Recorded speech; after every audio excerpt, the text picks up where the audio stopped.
and skipped a lot.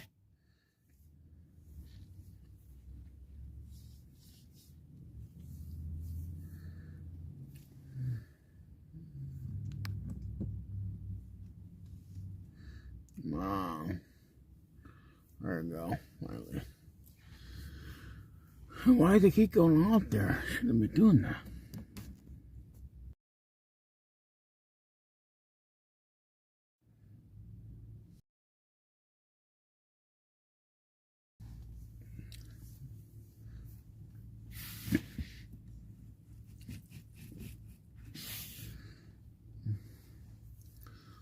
All right, we got y'all here. Hopefully you guys start talking because we're going to get the thing going. I got to do an early morning. Full bipartisan subpoena in his connections to Jeffrey Epstein.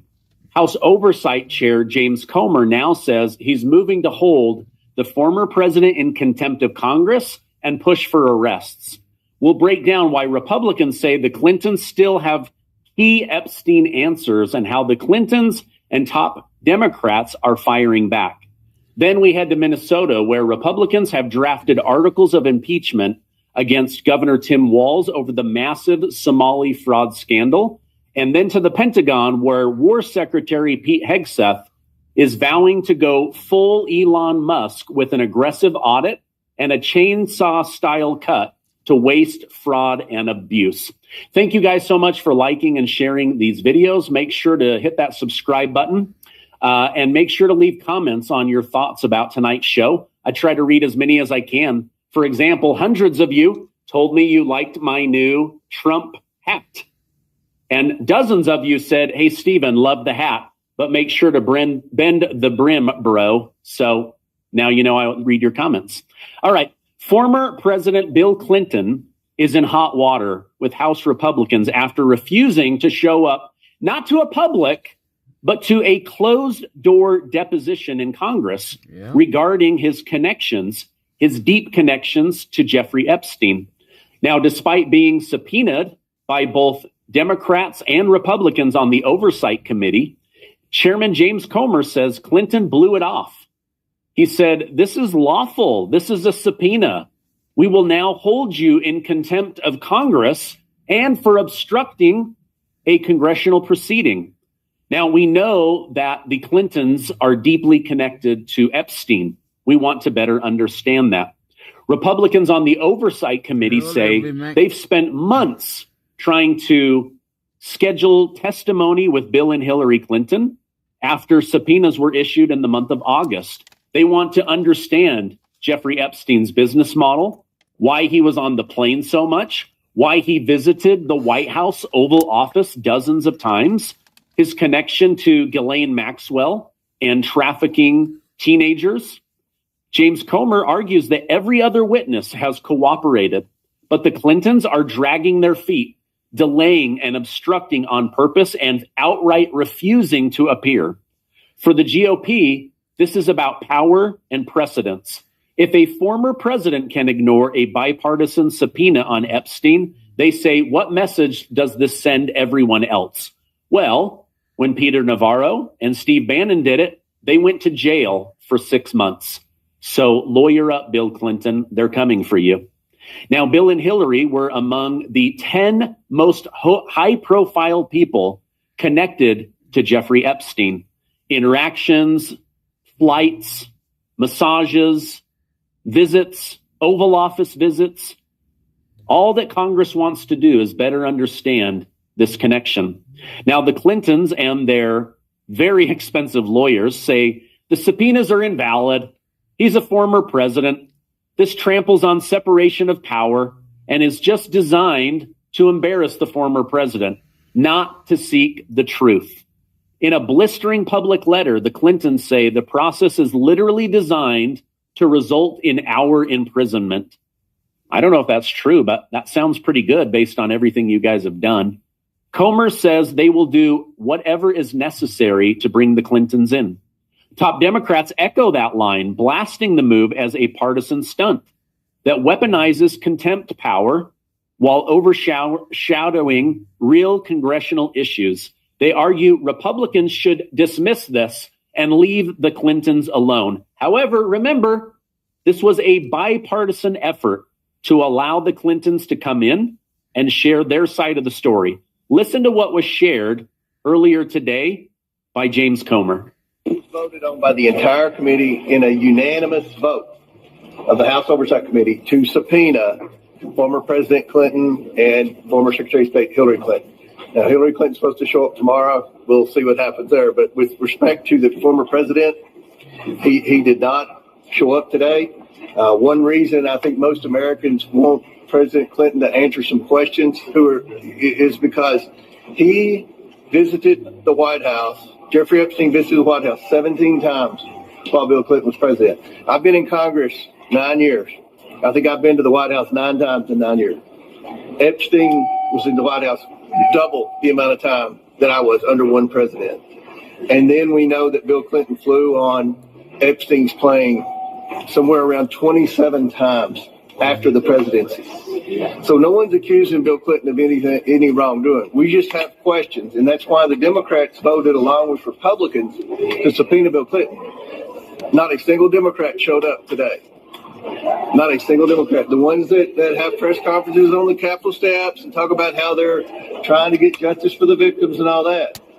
It just seems like they only care about questioning Republicans. And we've had a former Trump cabinet secretary, Acosta, in for a grilling. We had Bill Barr, former attorney general, in for a grilling. But for whatever reason, President Clinton didn't show up, and the Democrats on the committee don't seem to have a problem. This is the amount of preparation that went into this deposition today. These were the questions that we were prepared to ask. We've communicated with President Clinton's legal team for months now, giving them opportunity after opportunity to come in, to give us a date, and they continue to delay to the point where we had no idea whether they're going to show up today or not. I think it's very disappointing. As a result of Bill Clinton not showing up for his lawful subpoena, which again was voted on unanimously by the committee in a bipartisan manner, we will move next week in the House Oversight Committee markup to hold former President Clinton in contempt of Congress. Yeah, so you think you're fine after a car accident until this happens. Most people don't realize that even accidents that seem minor can financially destroy you. So there you have it. Thousands of hours, millions of dollars have gone in to this hearing, and they're refusing to show up. Man, nothing makes you look more guilty than refusing to show up and answer questions. Looks really, really bad. Now, Bill and Hillary Clinton aren't the only ones panicking. Nancy Pelosi, during a live CNN interview, had a bit of a meltdown when she was asked a harder than normal question about her stock trading. Listen to this. Well, let me just read what he said. I'm sorry that we had some sort of technical issue. Nancy Pelosi came rich. Why do you have to read that? We're here to talk about the 60th anniversary of Medicaid. That's what I agreed to come to talk about. Yeah, but I wanted what that means in the election. I wanted to give you a chance just to respond. He accused you of insider trading. What's your response to that? That's ridiculous. In fact, I very much support the stop the trading of members of Congress. Not that I think anybody's doing anything wrong. If they are prosecuted and they go to jail. But because of the confidence it instills in the American people, don't worry about this. But I have no concern about the obvious investments that had been made over time. I'm not into it. My husband is, but it isn't anything to do with anything insider. But the president has his own exposure, so he's always projecting. He's always projecting. And let's not give him any more time on that. Please. Nancy Pelosi, I want Congress to stop trading. Yeah, now that you're worth hundreds of millions of dollars, not from your annual salary of being a servant of the people, but because of stock trading. All right, things took a dramatic turn in Minnesota today. Many believe Governor Tim Walz should resign in shame. If Governor Tim Walz refuses to resign or recuse himself from the exploding Somali fraud investigations, Republicans are moving to impeach him. Republican Representative Ben Davis says articles of impeachment against Tim Walz are officially drafted. signaling what started as a call to step down is now shifting into a full constitutional showdown over corruption and failed leadership. Let me know in the comments if you believe he will actually step down. Now, Republican lawmakers argue Tim Walz oversaw one of the largest state-linked fraud scandals in U.S. history, with federal estimates suggesting $9 billion in stolen American money, bogus daycares, food programs, health schemes, transportation, all politically motivated to operators and government leaders that were trading stolen money for votes. They accused the governor of looking the other way, retaliating against whistleblowers, and only acting once national pressure and Trump's Treasury crackdown made it impossible to ignore. Now, according to Congressman Davis and other GOP legislators, impeachment becomes the accountability tool of last resort if Tim Walz refuses to stop having his hands in the Somali fraud investigation. Don't make this the tool of last resort. Make it the first tool. Now, their message to Minnesotans is simple. If a governor can preside over billions of dollars in fraud, dismiss warnings, threaten employees, then he does not have the trust of the people of Minnesota. All right. Speaking of audits and fraud, War Secretary Pete Hegseth is promising to drag the Pentagon into an Elon Musk-style move fast, break the bureaucracy era. And Hegseth is tying it directly to a new wave of audits and the DOGE program Trump and Musk set up to hunt down fraud, waste, and abuse. Now, DOGE, the Department of Government Efficiency, has already helped review dozens of contracts, and according to Pete Hegseth, generated over $10 billion in savings to the American taxpayer. Gold and silver have been one of the best performing assets in the last 18 months. I've been urging my viewers to investigate this as a way to protect and grow your money. I love President Trump, and daily I tell you about what he's doing to make America great again. But I'd be lying if I didn't tell you I have a decent portion of my own money in gold and silver. Why? Because Congress continues to print money with disregard for the American people, disregard for the fact that it waters down our buying power. The truth is they're printing us into a major problem. Well, you can't print gold and silver, and I consider it honest money. With everything happening in the economy, a lot of people are looking for ways to protect the money that they've worked so hard to get. And when it comes to physical gold and silver, choosing the right company matters. Monetary Gold has been in business for 26 years. They've survived multiple market crashes, have an A+ Better Business Bureau rating, and built a reputation for listening to their people and doing right by their customers. They don't push the gimmick coins or the special edition. You just go right for the gold and silver so that you can protect your wealth. Now, if you're thinking about physical gold or silver or using an IRA, they are the best. So call Monetary Gold at 800-608-1770. That's 800-608-1770, or go to StephenLovesGold.com. Ask your questions, get real answers. You'll feel the difference immediately. Here's how often you should take oil of oregano. And if you don't believe me, I'm a pancreatic cancer researcher. So biology. Go to StephenLovesGold.com. Ask your questions, get real answers. You'll feel the difference immediately. Now, the problem with the Pentagon is massive. As you know, the Pentagon has failed financial audits 8 years in a row.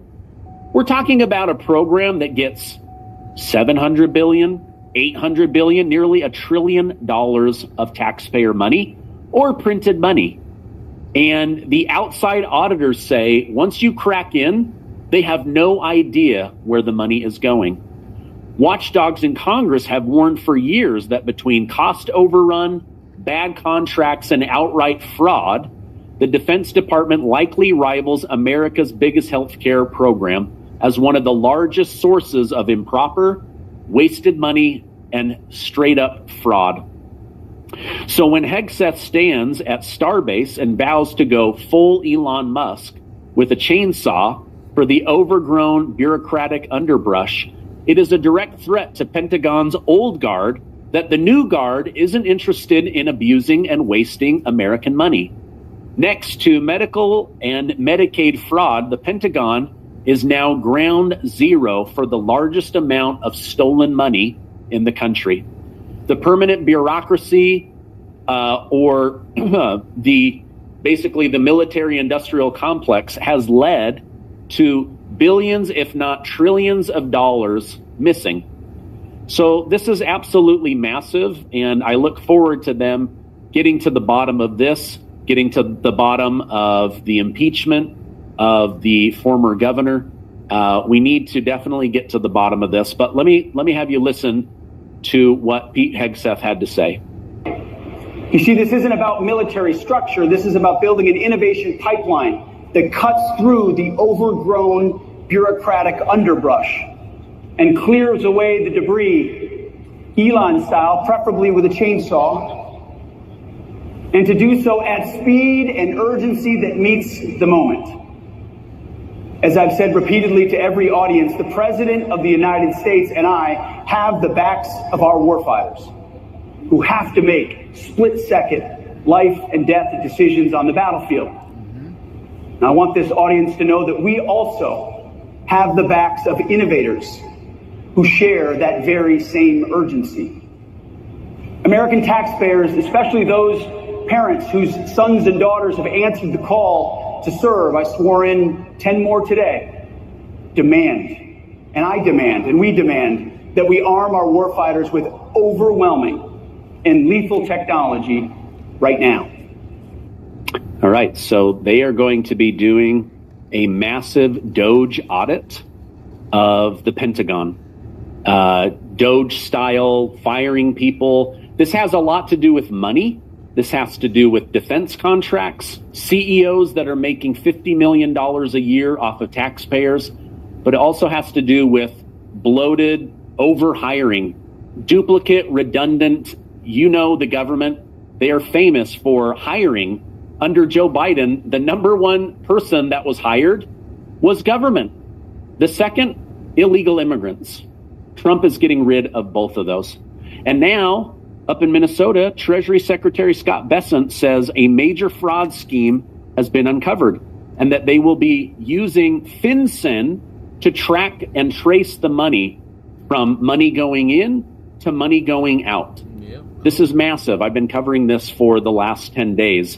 But one of the main reasons they need to do this is, according to the airport security at the Minnesota International Airport, MSP, over $700 million in American cash flowed through there in just the last 2 years. Listen to this. Developments in Minnesota. We're going to turn our attention back to the Somali fraud investigation. As we've discussed before, authorities have discovered suitcases containing hundreds of millions of dollars in a Minnesota airport. Now, in the meantime, Republicans are working to cut funding for Somali-led organizations with alleged ties to the massive fraud scandal. Now, as the FBI pushes forward with its own investigation, one key question arises. What does accountability even look like in this case moving forward? So joining us now to talk about all of this and more is New York Congresswoman Claudia Tenney. Congresswoman, thanks so much for being with us tonight.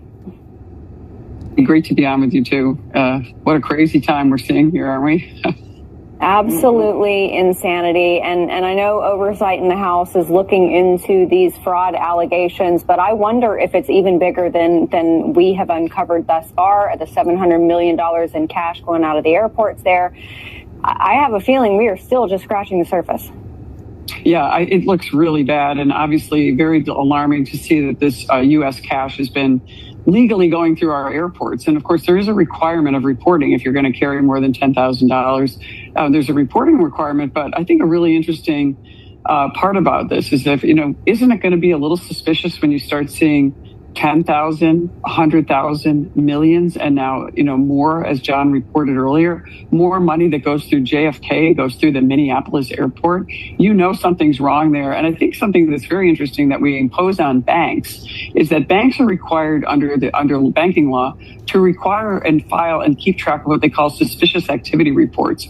This is something I think we need to do now when we see the large amounts of U.S. cash, and it's always U.S. cash. I mean, you're not going to see, Chinese yen or anything else going through there. And U.S. cash is king, and we need to certainly have this type of cash exchange reported. It's interesting because you see all this illegal immigration we've had over this time. And by the way, most of those Somalis that are in Minnesota probably came through a refugee program, and probably many of them are already legal American citizens. So suspicious activity reports, some kind of accounting for cash, I think would really be helpful. There's over $9 billion in fraud, but nearly $1 billion of it that is known went through the airport.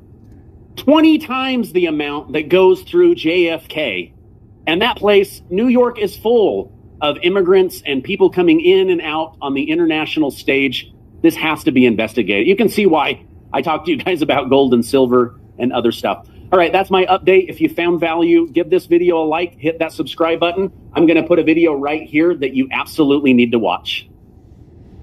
Oh, this one. Let this small device sit in your home to generate clean, free energy and never worry about power bills again. Homeowners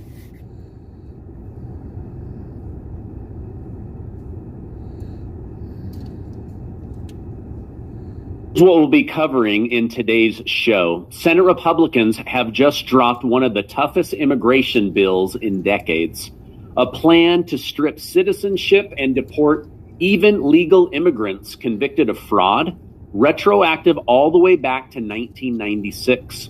We'll look at what Senator Marsha Blackburn and her allies say. Anyone who steals American taxpayer money should be deported, and why Democrats warn that this could turn naturalized citizens into a second-class status. We'll then go to Michigan, where President Trump is backing the crackdown in front of union workers, and to Florida, where the truth about the real relationship between Ron DeSantis and President Trump might surprise you. After that, Trump curse continues in Minnesota. Articles of impeachment against Governor Tim Walz are now official, and he's accused of overseeing the largest fraud in American history. This guy is not only going down, but could be going to jail. Make sure to like and subscribe. Free muscle stimulator gave me the dream body that I always wanted in only 4 weeks. These little egg-shaped things look really weird. And tell me what you think in the comments. Let's jump in.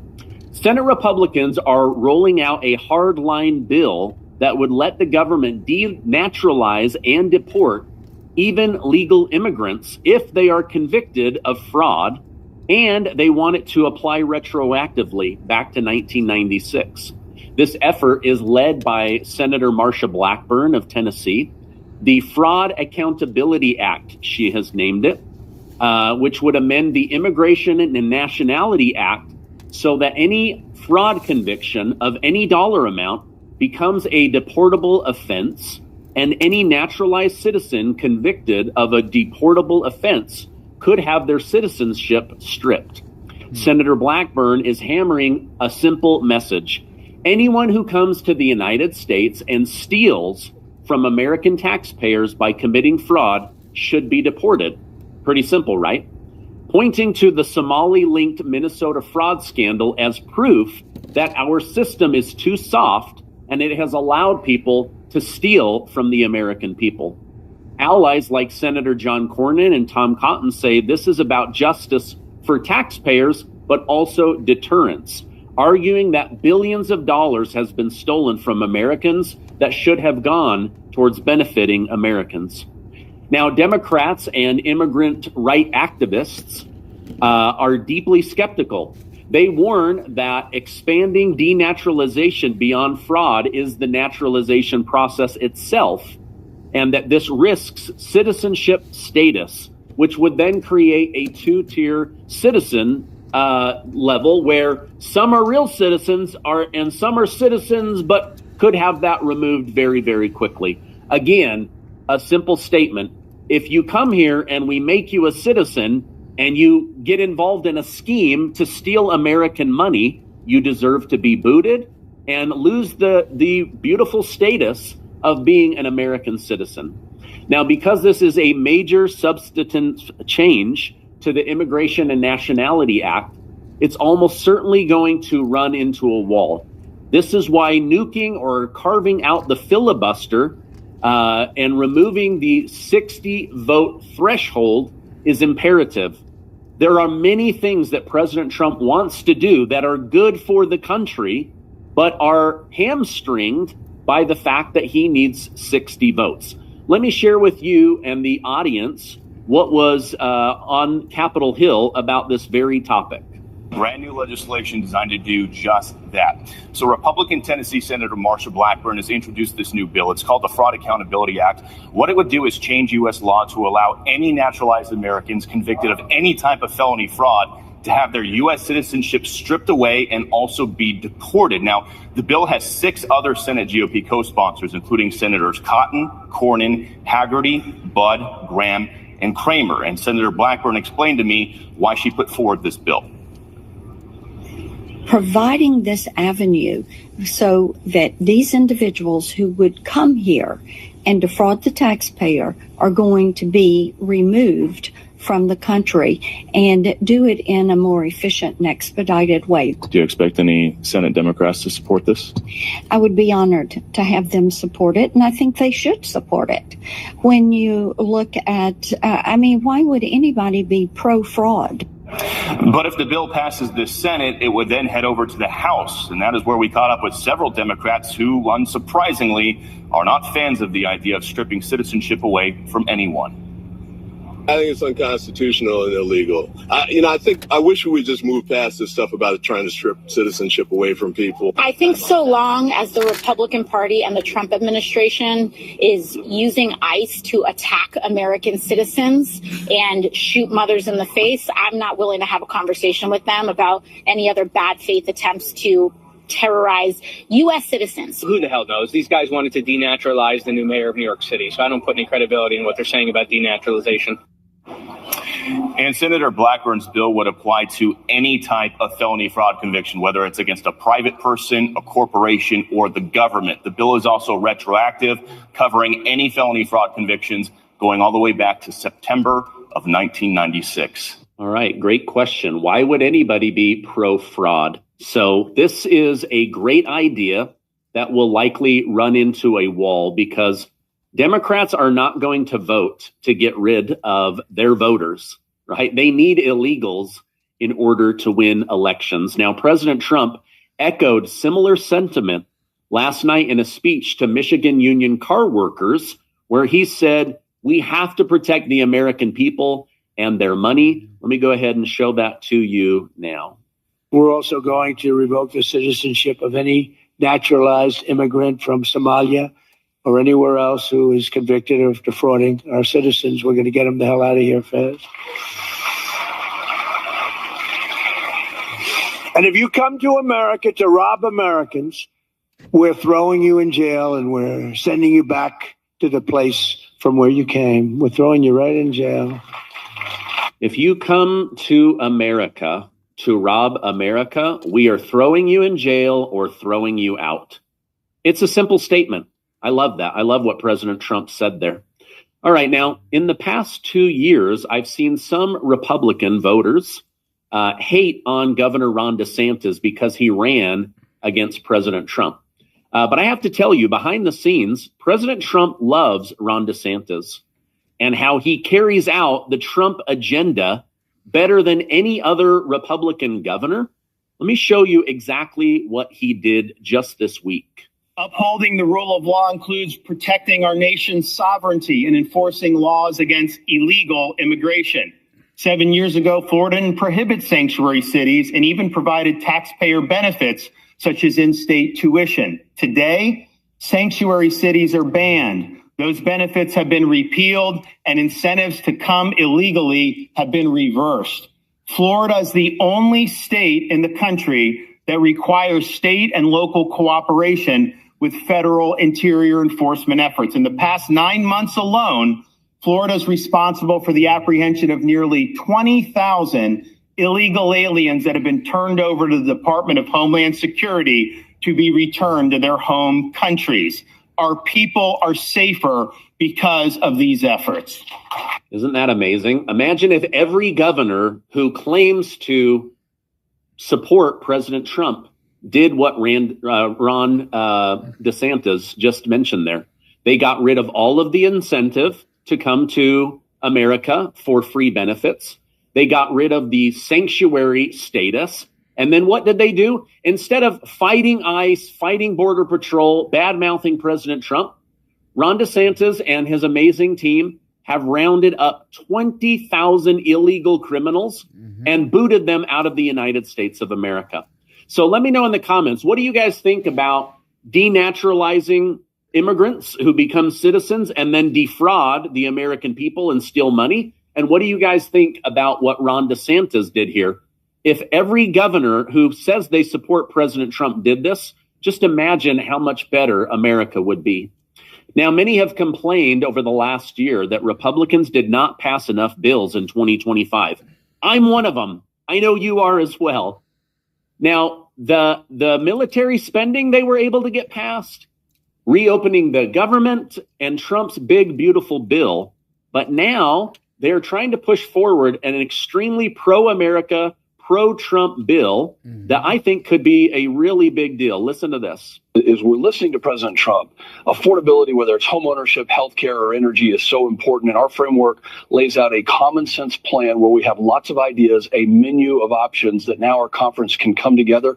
We're going to have our first meeting today in the House to start discussing what can be a part of that. But I'm proud of it because Americans are watching, and Democrats spent 4 years making America unaffordable. We're going to deconstruct that, rebuild it, and it's going to be even better.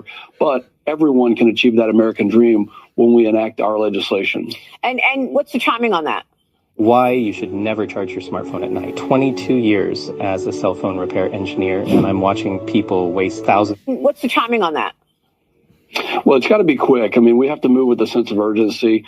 The scope and the scale can't be as big as the one big, beautiful bill. But as many of my colleagues have said, it will be just as beautiful. So it needs to move within the next couple of months. I think of it like a 2-minute drill in football, where we're moving quickly. We're focused on affordability. We're focused on making sure that, like homeownership, we've got a provision in there, Maria, that would get rid of capital gains taxes for those who are selling maybe rental home properties to first-time homeowners. And you'd be surprised to know that the average age of a first-time home buyer right now is 41 years old. That's not the American dream. Let's push that back down into the 20s and let families achieve that goal earlier. All right. So the GOP is realizing, wait a minute, Democrats spent 4 years making life very unaffordable.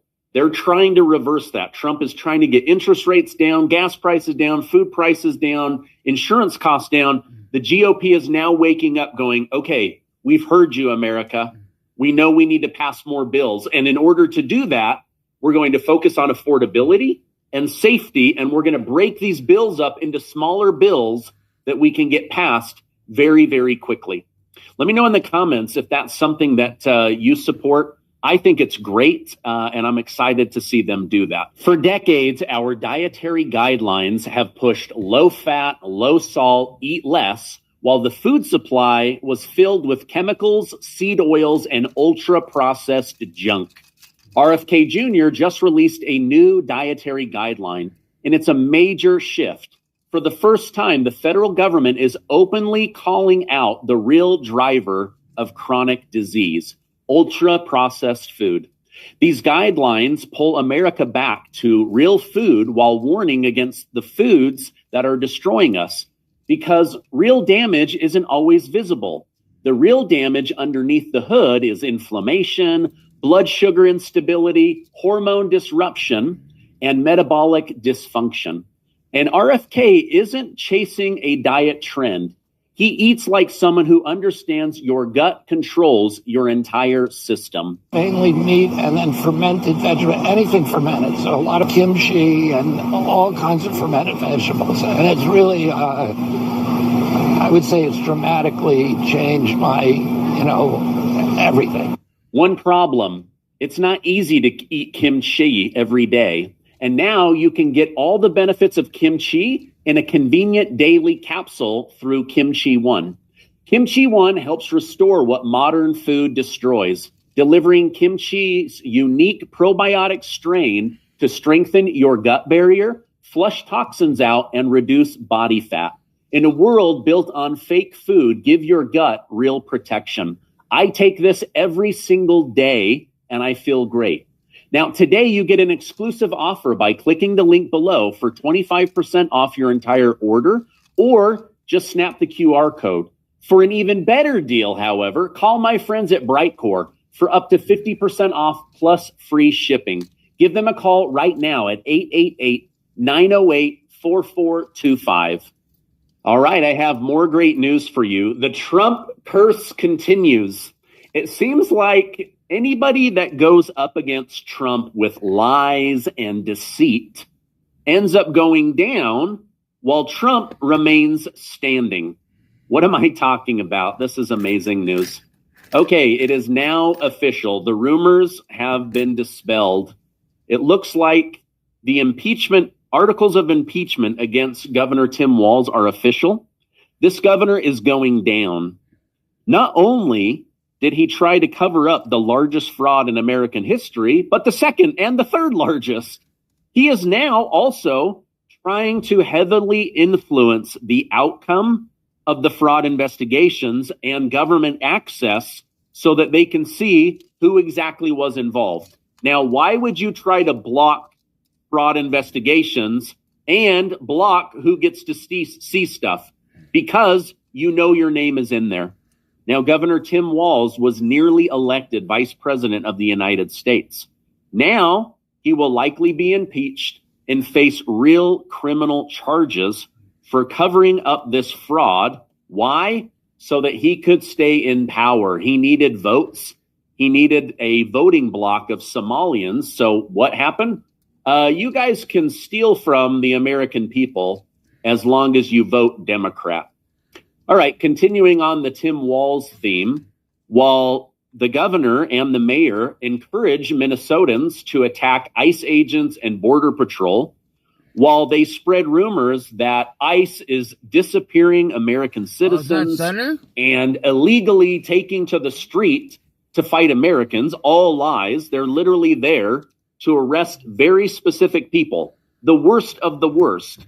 Well, now we find out Governor Tim Walz and the Minnesota Corrections Facility quietly released that's how he's got in there. 1,300 dangerous criminals back into the state of Minnesota. Listen to this. Boggles my mind is the fact that these law enforcement agencies have already deemed this person a public safety threat.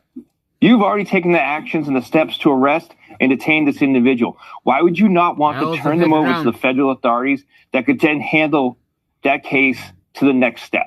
It absolutely makes no sense. When they talk about sanctuary cities, protecting the public and protecting neighborhoods, how are you protecting the public if you re-release? And to think I was considering buying the dog version. If you know, you know. 90 capsules in here. Super easy to swallow. On sale. It's the public and protecting neighborhoods. How are you protecting the public if you re-release a felon back into society? Isn't that crazy? We should be cleaning up our streets, getting these criminals off the streets. And what are these people in Minnesota doing? That's a whole in order to stick it to Trump, in order to avoid deportations or the embarrassment of who they have locked up, they let them back onto the streets. Now, while Democrats claim that MAGA voters and President Donald Trump were the greatest threat to our country and to democracy, Border Czar Tom Homan just confirmed it's actually Democrats and sanctuary cities. Listen to what he had to say earlier today. The mayor calls it a federal invasion. They're bringing suit against the administration. What do you say to that charge of invasion in the city of Minneapolis? The invasion occurred the last 4 years when millions of illegal aliens were illegally released in the United States without proper vetting. That's why we're there, Bill. We're in Minnesota because, number one, there's sanctuary state, sanctuary city. They're knowingly releasing public safety threats, illegal aliens to the streets every day. We're there because the Biden administration let millions of illegal criminal aliens into the nation. We're there because we want to arrest these public safety threats so they're released to the street. If these governors and mayors will simply let us in their jail, comply with our retainers, we could arrest that criminal public safety threat in the safety and security of a jail, but they'd rather release them in the public, which is unsafe for the public, unsafe for the alien, and certainly unsafe for our agent. All right. Please let me know in the comments, who is more dangerous, Donald Trump or sanctuary cities? What is worse? Legally approved Border Patrol and ICE agents going in to arrest illegals, or the invasion at the southern border with 20 million illegal immigrants? Democrats are lying. They're trying to spin the news and say that the invasion is ICE arresting people, when really the invasion was on the southern border.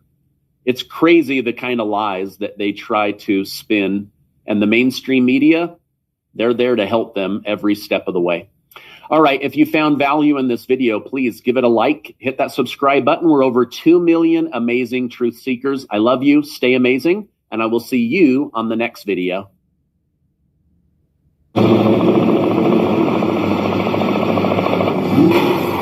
Whoa, they're spicy today.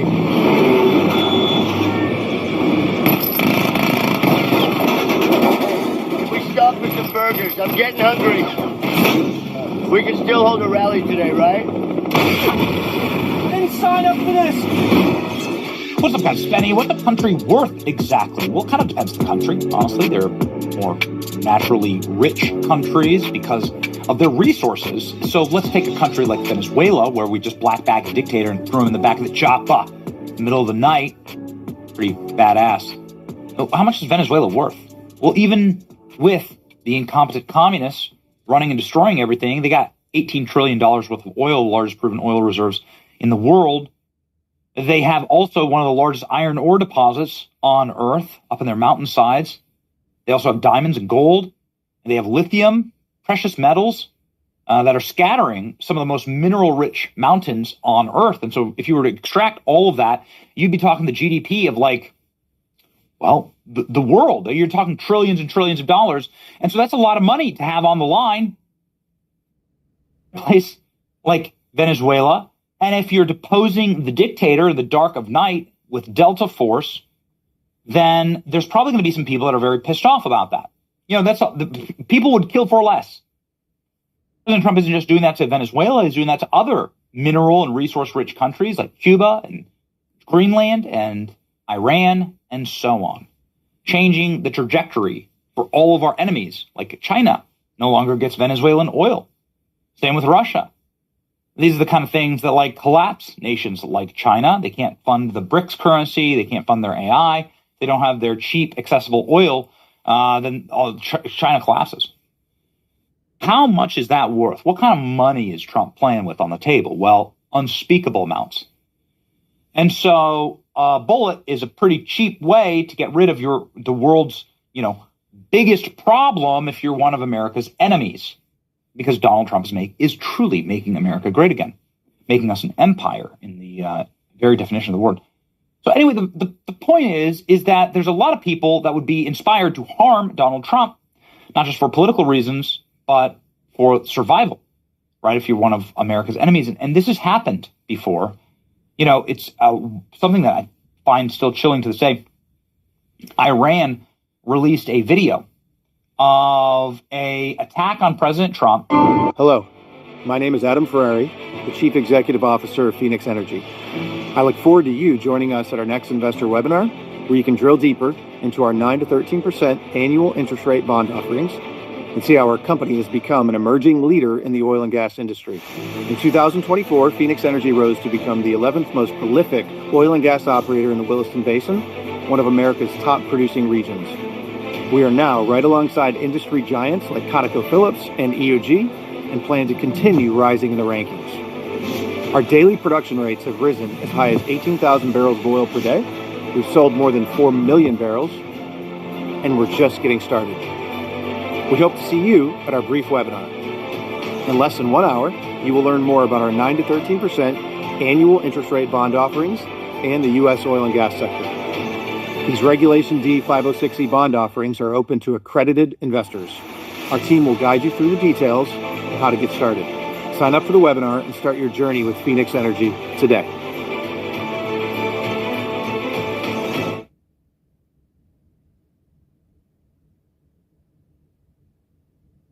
From the bushes, this is from an Iranian state TV agency, where there was an attack. A shooter from the bushes, in this case a drone, goes up and shoots and kills Donald Trump inside of his Mar-a-Lago golf course and compound.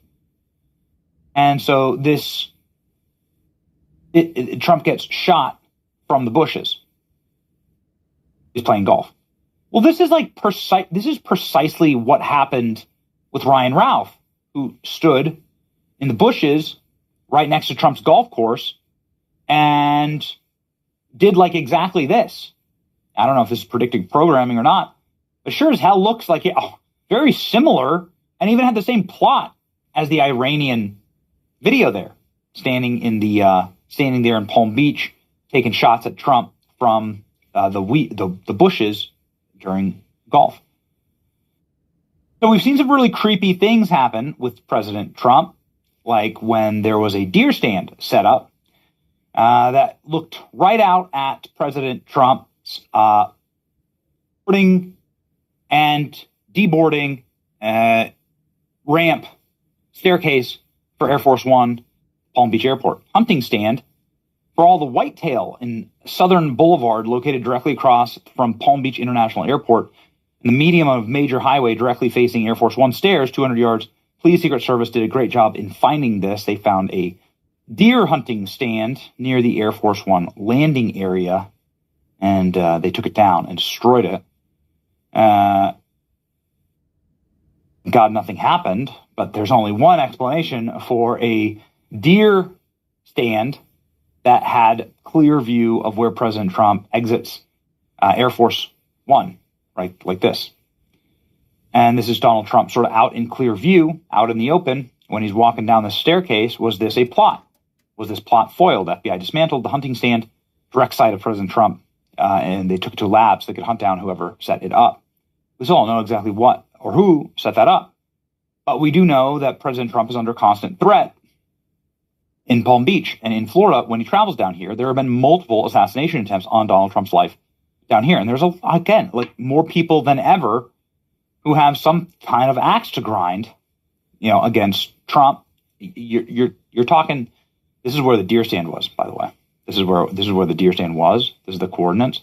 And then this is, of course, the airport right here. You can see there really is no reason to put up a deer stand right there. President Trump has not had extremely sharp protection. I think it's been fine. I'm not here to dog on the Secret Service right now, but I got to tell you, man, he went into this restaurant and there were a bunch of protesters in there. People claim that Marjorie Taylor Greene might have set up the president. Don't know. That was just the claim from the White House. Secret Service missed a Glock in the bag at Trump's Virginia golf course last week. Secret Service missed a Glock in the bag at Trump's golf course. And now, here we go. Trump motorcade rerouted after suspicious device discovered by Secret Service at Florida Airport. Florida Airport all over again. Here we go.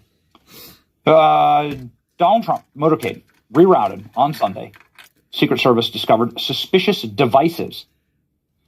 As Press Secretary Carolyn Leavitt shared the news, during an advanced sweep of Palm Beach Airport, a suspicious object was discovered by the Secret Service. Further investigation warranted the presidential motorcade route was adjusted.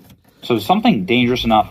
They don't do this for a bowling ball. It's something that caused enough fear or concern that they changed the motorcade route, a big thing to do.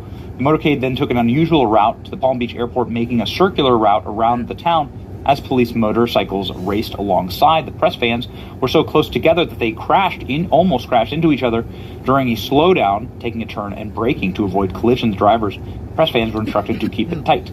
Air Force One was seen as the opposite of the airport, usually located lights outside the plane were moved off as the motorcade arrived. The president, now on board Air Force One, heading back to the White House, telling reporters that the leaders of Iran are starting to cross a red line, demonstrates the country will continue.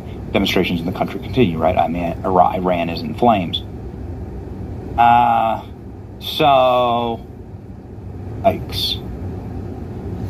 These are violent leaders. I don't know what's going on. President Trump, he started to crash out on like a ton of other countries and so on. But here we go. Here's the pool report.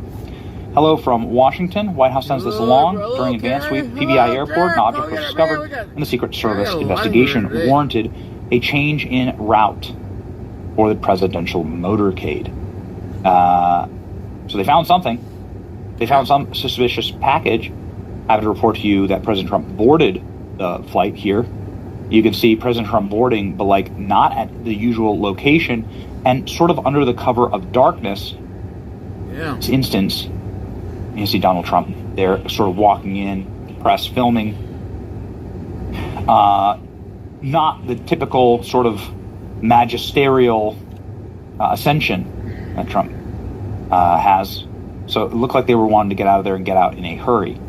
Capital commute, Air Force One is wheels up, Palm Beach, heads back to Washington, D.C. So Trump headed back to D.C., and then this was Trump's arrival in D.C. Again, dark for security purposes, and there must have been some type of heightened threat. Changed Trump's route, and listen, there's been enough, there's been enough of this, right? There's been enough. You can't tell me there's zero nation with Ryan Routh who effectively followed this plot from the Iranians to shoot Trump while he's golfing from the bushes. Okay, got it. Doubt it. Look at that. They're bragging about it. Pray for President Trump, safety of our leader. Times have never been more dire because when evil is desperate, it lashes out, and it often lashes out by trying to kill. Thankfully, President Trump is well protected. There's so much things going on these days, I'm telling you. President Secret Service too. It's your boy Benny. Like, share, subscribe. Stay safe out there.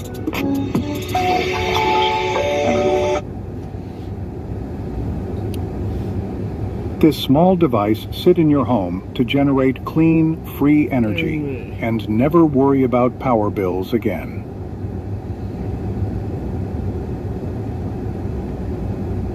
Oh, I've been running from the law. Hope they won't shoot me down soon. What's up, guys? It's Benny. We've often said that Democrats are going to try and swing on Trump using Epstein, and they're going to end up hitting themselves right in the face, and that is exactly what's happened today with Bill Clinton and Hillary Clinton, who may well go to jail. I mean, legitimately, they're both saying we're probably going to go to jail. Bill Clinton and Hillary Clinton, in a letter today, have said that you will use contempt of Congress to put us in prison. Donald Trump said, because you'd be in jail. At Hillary Clinton, in this famous debate moment, will we finally get there? And is it Epstein and the Democrats who ended up doing it? Now, here's what we know. Bill Clinton has been subpoenaed. Oh, it's a yeah, lawful really? subpoena to come in and testify about what he knows of Epstein. Why is this so important? Because Epstein didn't visit Donald Trump 29 times in the White House. Donald Trump didn't take 30 trips on the Lolita Express. Donald Trump isn't in all of the scandalous photos of Epstein and Bill Clinton that were released by his family. Some of these photos are on the screen right now. Some of them show Bill Clinton in hot tubs with naked women. Some of them show Bill Clinton with very young women on the Lolita Express. None of these photos look great. They all look really bad. There are no photos of Donald Trump naked in a hot tub. Like, what's going on here exactly? I thought I heard something, but I pretty wasn't clear that Jeffrey Epstein was a Democrat super donor, somebody who only ever gave money, fundraised for, and worked with Democrats. He loved Bill Clinton. They were best buds. And Bill Clinton knows so much more than Donald Trump ever does. Who Donald Trump? The man, the only man who actually helped out in the prosecution of Jeffrey Epstein. The man who, well, according to Republican Speaker of the House, was an FBI informant in order to put Jeffrey Epstein in prison. bunch of people say that, including the lawyer for the Jeffrey Epstein victims. And so Bill Clinton does have skeletons in the closet. He does have something to hide. This is a lawful subpoena, and more importantly, this is exactly how they put Steve Bannon and Peter Navarro in jail. Remember, Steve Bannon and Peter Navarro didn't show up for their congressional subpoenas. They were referred to the DOJ and locked up into prison. Well, the Clintons have posted this long-winded, blathering letter that's like a War and Peace novel. You can always tell guilty people because they have to write this giant novel instead of just saying I'm innocent. They're like, what is the definition of is? And this is what it is. So I read the whole thing so that you don't have to. But here's what Bill Clinton and Hillary Clinton said in a statement. And they said your subpoena is illegal. That's not true. They're lawful American citizens. They can be subpoenaed by Congress, and they know this. They're claiming that this is a specific prosecution that targets them. Well, no. There are a bunch of people that the House has subpoenaed, including Bill Barr, who came in and testified. It's a pretty important guy as well. And then they say that the Congress is trying to put them in jail, trying to lock them up. I mean, you're the one who's defying the subpoenas. And that's how you put Steve Bannon in prison. Steve Bannon and Peter Navarro went in shackles, in leg irons, to jail for violating contempt of Congress. And then they said that, there's a bunch of blathering about health care. You're right, it's like the typical drivel. But the major takeaway here is that they're saying we'll go to jail for this. And that we're not going to, we gave you some emails or whatever. We gave you some documents, and we're not going to go and testify. Well, I ain't going to cut it. I mean, you guys made the rules. Yeah. And if you think that you're more important than Steve Bannon and Peter Navarro, you're not. And this isn't presidential privilege because all of the stuff that Bill Clinton did after he was out of office. So all of these BS claims that they make in this letter, none of it stands up. So they're just, and then the whole rest of the letter is a screed and attack against Donald Trump. Well, I thought the Democrats said that. So expect this to get wild. There's going to be some crazy stuff that happens. Will they be locking up the Clintons? I mean, you have Nancy Mace here calling for contempt of Congress charges. Again, they made the rules. And obviously, when you're looking at who is the guilty party, when it comes to the highest level politicians engaging with Epstein, it's Bill Clinton and Prince Andrew. These are the guys. And this is why they act so damn nervous. Whenever they're asked about it, Bill Clinton freaks out.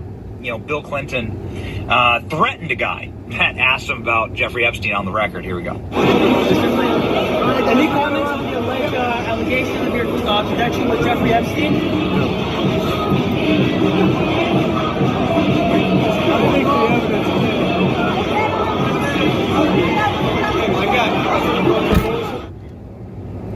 And then Hillary Clinton had a dude that was asking about Jeffrey Epstein, yelling about Jeffrey Epstein, ripped out of her event and dragged out. You see it here. Then you want somebody who's going to get up every day. Hey, Hillary, why'd your husband visit Epstein Island 26 times?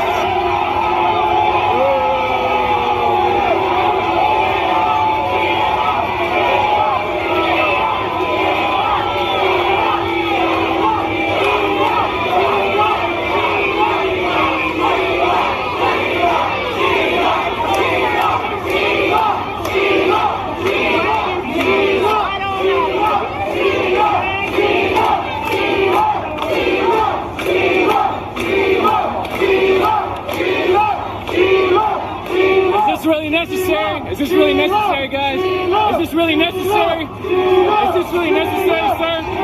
Hey, is this necessary, officer? You guys are dragging a grown man out. Is this necessary? Seriously, come on. Hey, is this necessary, guys?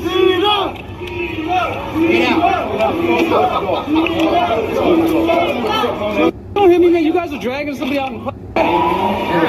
And so this is how Hillary Clinton rolled. So ask about Jeffrey Epstein, get capped by the Clintons, right? And we know that's an actual threat. And so, this is something that they're clearly trying to hide something. What's next? James Comer, with a giant photo of Bill Clinton in the blue dress, Monica Lewinsky's famous blue dress, James Comer out doing a press conference today, talking about this and saying what's going to happen. Again, dude, it's like everyone tweeting, like all these Democrats tweeting, no one is above the law. Yeah, okay, no one is above the law. It's amazing how it doesn't, like when it turn around on them, they lose their minds. Here we go. Unanimously by the committee in a bipartisan manner, we will move next week in the House Oversight Committee markup to hold former President Clinton in contempt of Congress. Yeah, good so with that, be happy to answer any questions real quick. Mr. Chairman. Anybody on the committee? Well, President Trump has answered thousands of questions about Jeffrey Epstein. In fact, I would say today, you all ask him questions every day. He answers questions every day about Epstein. Well, you can't bring in a current president of the United States, and you all know that. So, but President Trump has answered thousands of questions about Epstein. I bet today, at some point, some of you all will ask President Trump questions about Epstein. He answers those questions.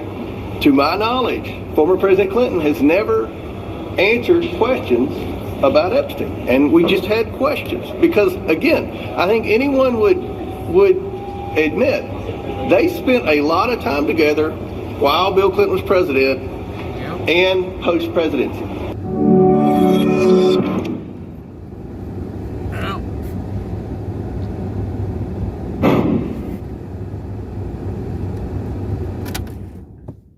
Are you looking to establish your business using an address other than your home? Well, at iPostal One, we can help with that. Whether you're starting your first business... I'd like to say hello to all my patrons on my channel here. Giving you, sir, bro. Thank you.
Good morning, Todd and Carly. President Trump is closely watching the protests in Iran, so much so that he's set to meet with administration officials tomorrow to talk about next steps. The president, who has promised to respond forcefully if Iran resorts to mass violence, suggests the country is close to crossing his red line.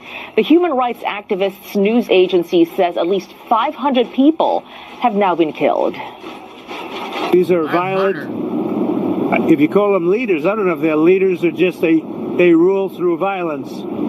But we're looking at it very seriously. The military is looking at it. And we're looking at some very strong options. We'll make a determination. Iran wants to negotiate, yes. And we may meet with them. I mean, a meeting is being set up. But we may have to act because of what's happening before the meeting. But a meeting is being set up. Iran called. They want to negotiate.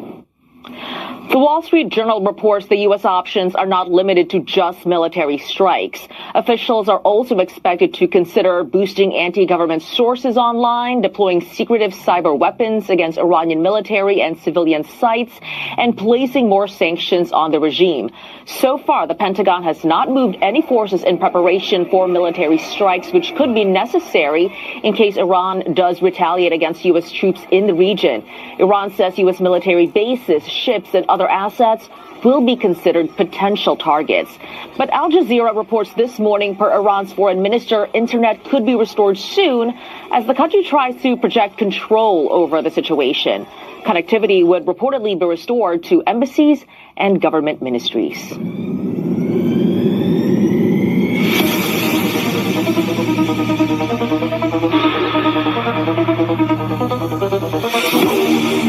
With firelight, flames igniting icy night, crimson glow in frozen land, heat wave from a warlike band.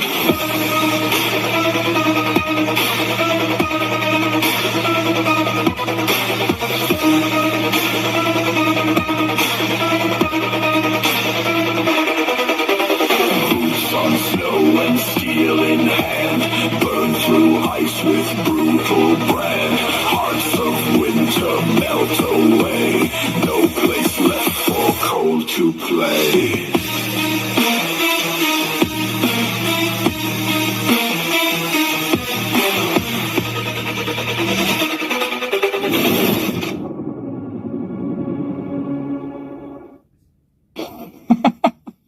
I love when Jerry's in a Rammstein mood. This is good, Jerry. Well done. It's not exactly the topic of the show today, in moving target, but President Trump has announced that he is planning a special forces invasion of Greenland. Yes, you are living in that timeline. You are living for the first time in your lifetime, or mine, inside of an empire, inside of an America First Nation that actually has a sense of being.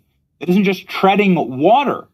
You are living inside of a country that puts itself first and wants to be the master of their own domain and hemisphere. And that is a good thing.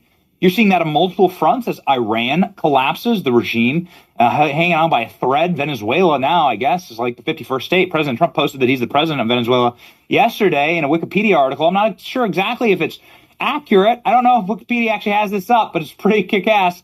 President Trump saying, I am now the president of Venezuela. Saying that Marco Rubio is going to be the president of Cuba. He said that over the weekend.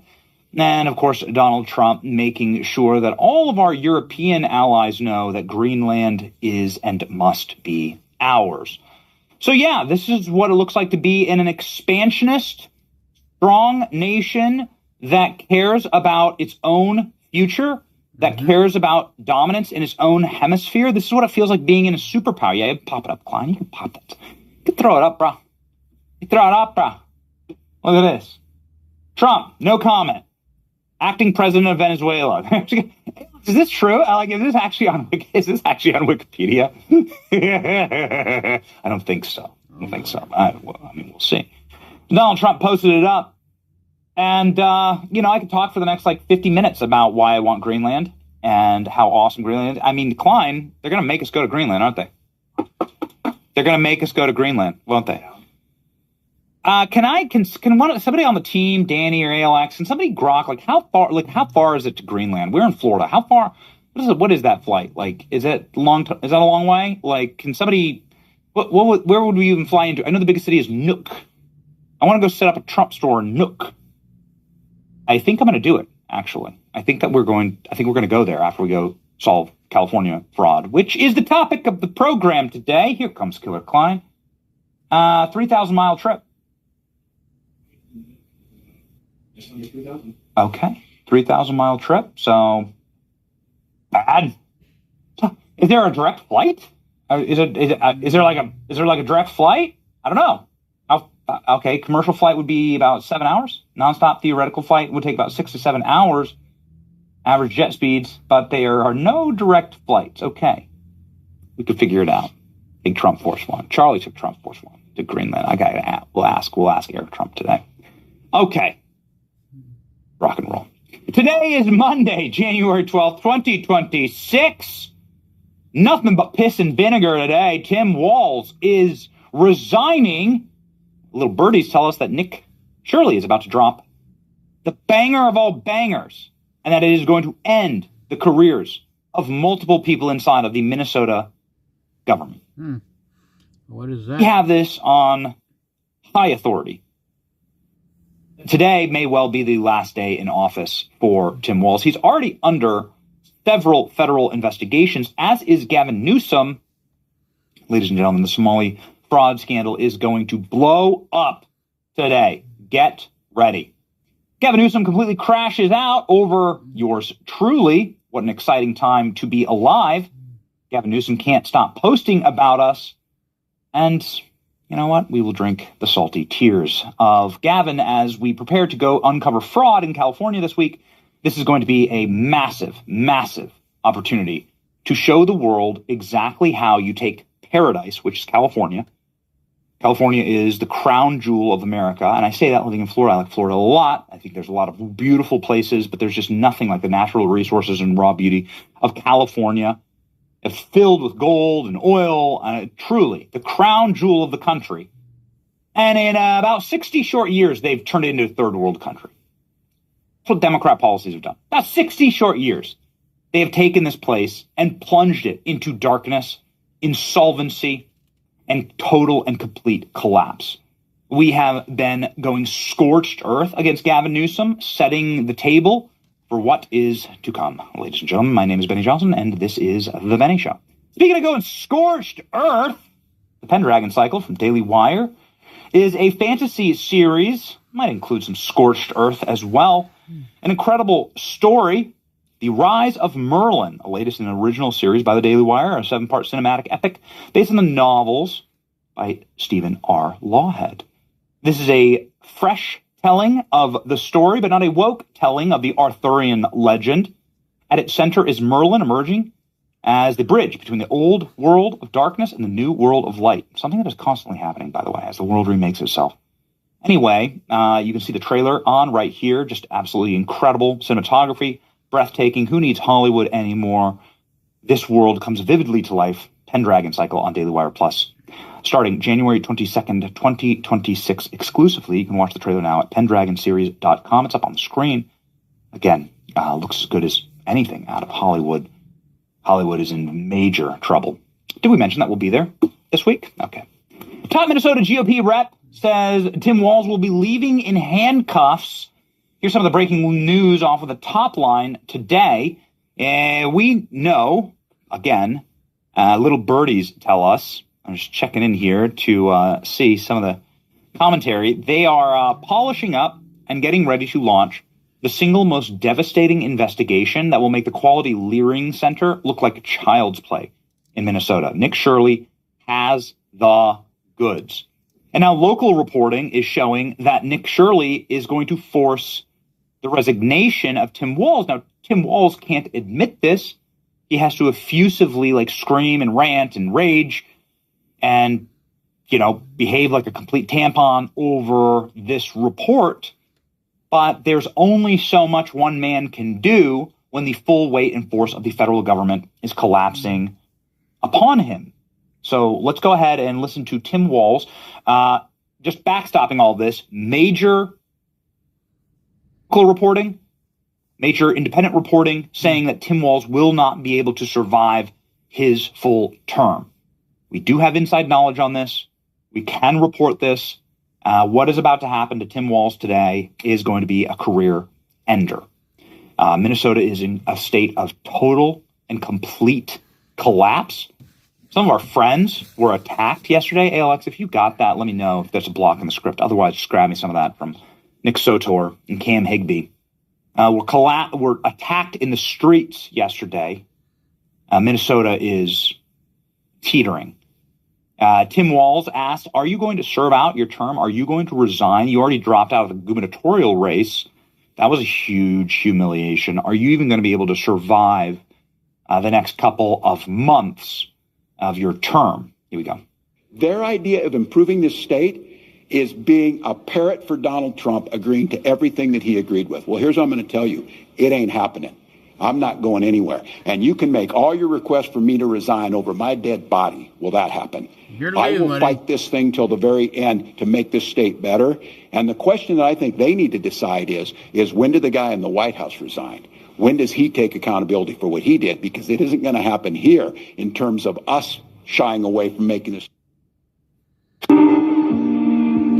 Tim Walz, you're by. Just leave. No, you want to. shying away from making this. Only a libtard one. Yeah, okay, over my dead body.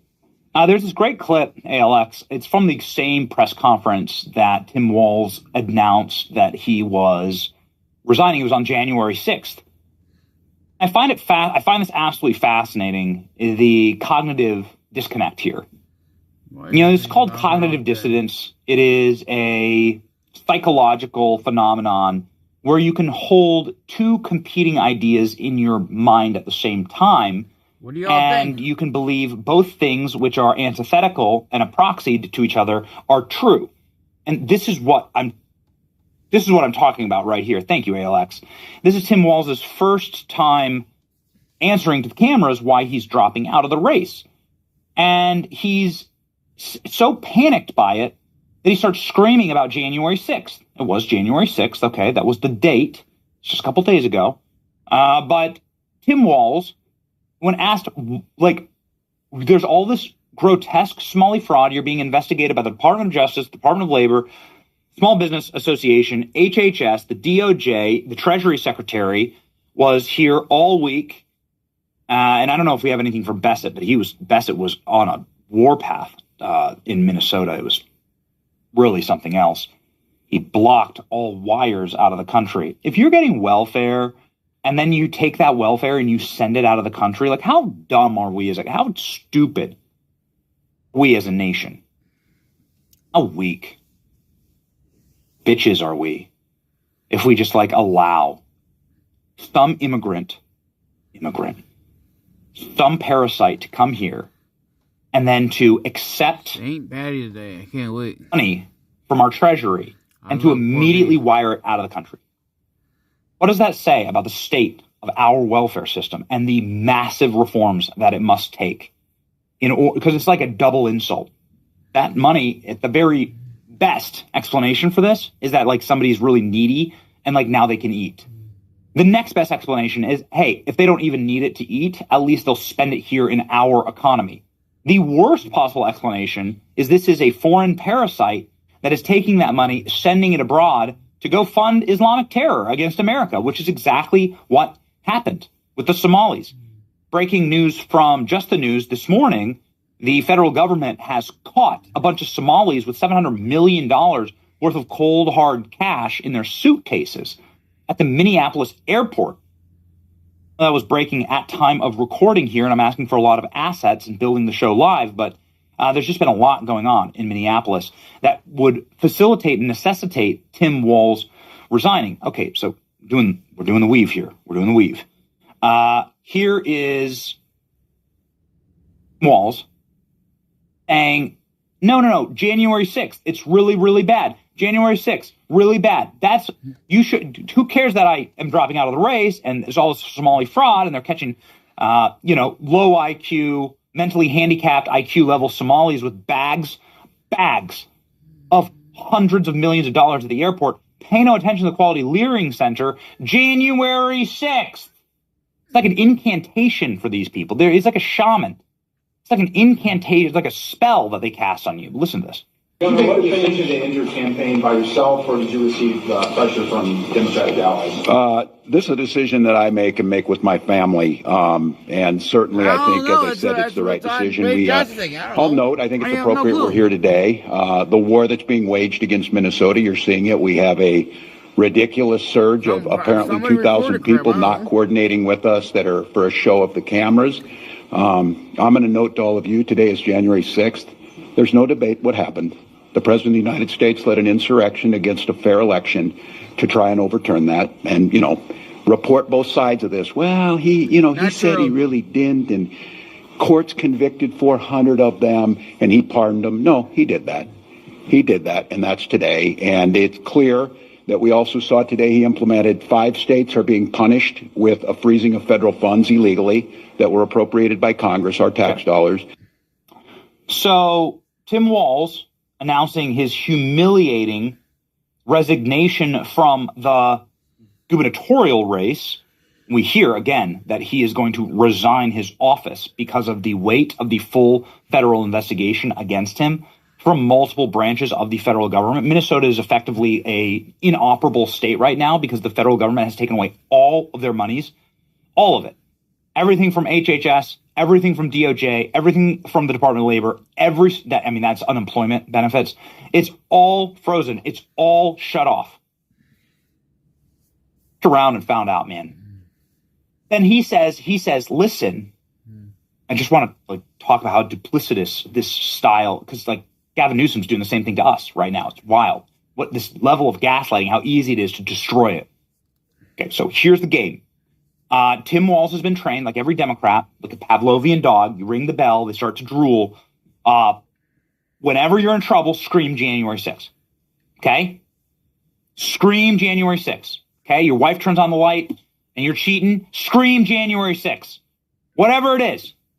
Okay? The cops catch you with a couple bodies, bloody body bags in the back of your trunk, scream January 6th. The get out of jail free card for any lib, for any Democrat. So because Tim Walz knows he's completely effed, he just starts screaming about January 6th. And he starts talking about how Republicans are the ones who attacked federal law enforcement and how important it is for Democrats to defend federal law enforcement. Almost like God has the greatest sense of humor, which he does. He loves irony. I wish they would within hours of Tim Walz saying that, a federal officer is nearly slaughtered by one of Tim Walz's paid activists in Minneapolis. Okay, let's talk about the elephant in the room when it comes to this. When companies say manufactured in the U.S. for a product like Fen... Activists in Minneapolis. White lesbian woman who is being egged on, and we have actually new body cam footage of this that we haven't played on the show yet, because it popped on Friday. This white lesbian, angry, professional activist being egged on by her partner, drive over and slaughter an ICE agent in Minneapolis. Yep. And here's the footage from the guy's body cam. I actually believe it was sort of like a cell phone that he connected to, potentially a cell phone, right, that he'd connected to his vest. But you can see here in this critical footage, and we don't have to play the whole thing, you can see him get out. This is the perpetrator. Her name's Renee Good. Is that it? But then this is the critical moment. So the ICE agent comes up, tells her to get out of the car. She's blocking all ICE activity. She's impeding in a federal government activity. That's, of course, illegal. She's blocking all their vehicles. And the ICE agent comes around here. I'll play the full clip for you, but I just want to get to one critical moment. This is what I believe is her partner, who tries to get into the vehicle, then eggs on Renee Good to run over the ICE agent. How do we know that? Because you can see here at the very end of the video, I'm sorry for jumping around here, but I just want to find this freeze frame where she locks eyes with the ICE. Again, this is from the perspective of the ICE agent. This is where the cell phone is, right here. This is his chest. Here she is with the car directly in front of him, and she floors it. She's locking eyes with them. You can see it. You can see the whites of her eyes. Staring directly into the man's soul, directly down the barrel. Yep. The yelling just makes me enraged. And then, of course, in the clip, you can hear, unmute, please. You can hear the car actually physically hit the agent. We'll just play these last couple seconds here. I say go get yourself some lunch, big boy. Go ahead. Out of the car. Get out of the fucking car. Get out of the car. Whoa! That was intentionally what? There's a deadly weapon there. You can hear and see the collision of the camera. There's the ICE agent's face as the car hits his body so severely that the camera actually jumps. So there you go. Got to charge, by the way, this individual with attempted murder as well. Yep. You got to charge the wife or the partner here as well, because she goes, go baby, go, as soon as she sees the ICE agent in front of her vehicle. So she engaged. Sorry, man. Don't work out for you. So this is something that you assume, to belabor this point, but you assume that somebody who's sitting there screaming the January 6th incantation January 6th, then they'd say, well, this is patently a attack on federal law enforcement. I just talked about January 6th and how I support federal law enforcement, and so I'm going to clearly come out in favor of federal law enforcement. So is that what's happened here? Again, fate loves irony, hates hypocrisy. I'm going to prove that in just a second with Gavin Newsom. Fate loves irony and hates hypocrisy. This hypocrisy, they believed the line of bullshit that they're trying to sell here about January 6th, then they would, of course, be in favor of the ICE agent in that scenario. They would have said, you tried to kill an ICE agent with your car. This is what happens. You effed around, you got shot. That's what happens when you tried to murder an ICE agent. I defend law enforcement because I just yelled about January 6th. Obviously, this is something that is congruent with my worldview. But no, they don't do that. They're marching through the streets, attacking federal buildings in Minneapolis. They're trying to burn the city down. Unfortunately, you cannot create your George Floyd moment here with a white woman. You're not going to be able to do that because the racial hierarchy, the intersectional racial hierarchy, doesn't allow for it. In fact, you've even had activists talking about how they feel guilty protesting for a white woman. This is how much they have. This is how much self-loathing they have, which is from the devil. Self-loathing is from the devil. Worrying is praying to the devil. You were born in the wrong body is worshiping the devil. That's what it is. God didn't make a mistake when he made you. God made them male and female. Don't believe lines that are being sold to you from the left because, again, they lead to very bad places. Antithetically, they are just against creation. They're against God's sovereignty in creation and creating you as someone very special with a purpose and a meaning in life. And God didn't make a mistake in making you. Yeah. But whatever you're suffering from, whether that's drugs, alcohol, whatever you're trying to do to like try and, or should I go get a surgery and change my gender? No. I need to go and become an activist and get myself killed? No. There's a greater purpose for you in life. Stop fighting God.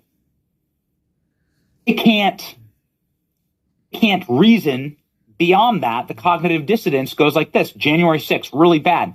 But now I'm going to attack federal law enforcement myself and hope that they get killed. Great job. Okay.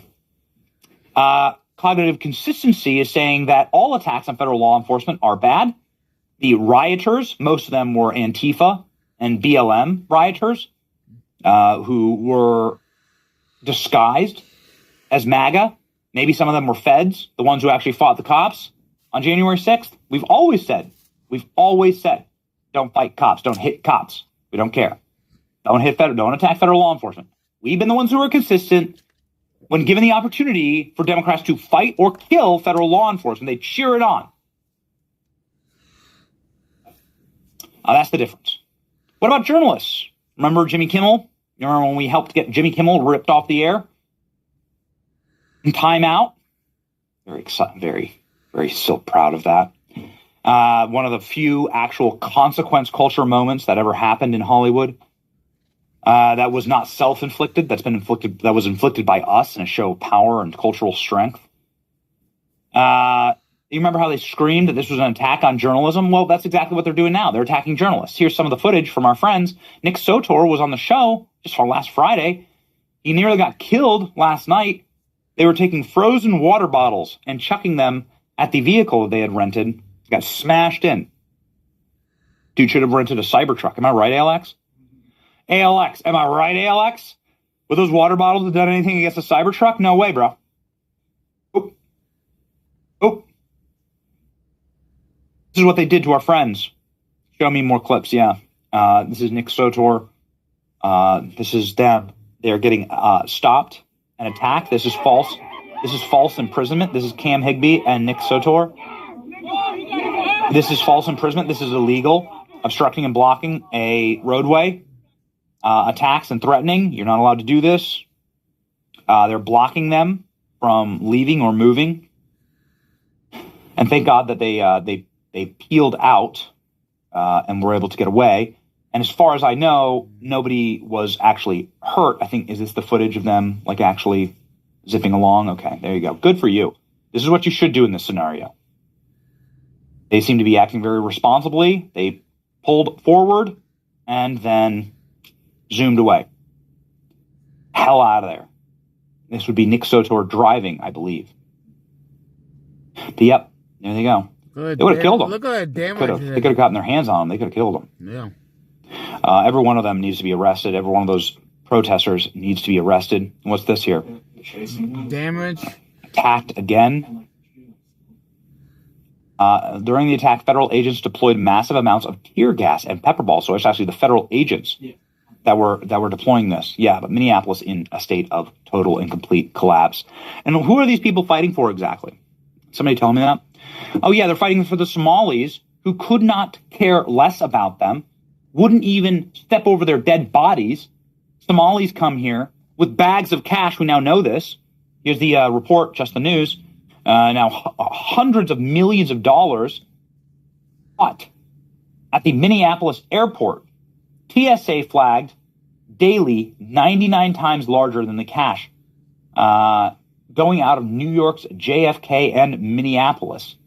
Flagged nearly $700 million in cash leaving Minneapolis airport in the last 2 years, believed to go directly to Somali immigrants, their country, and you know where that goes, Boko Haram, into radical Islamist terrorism. Here we go.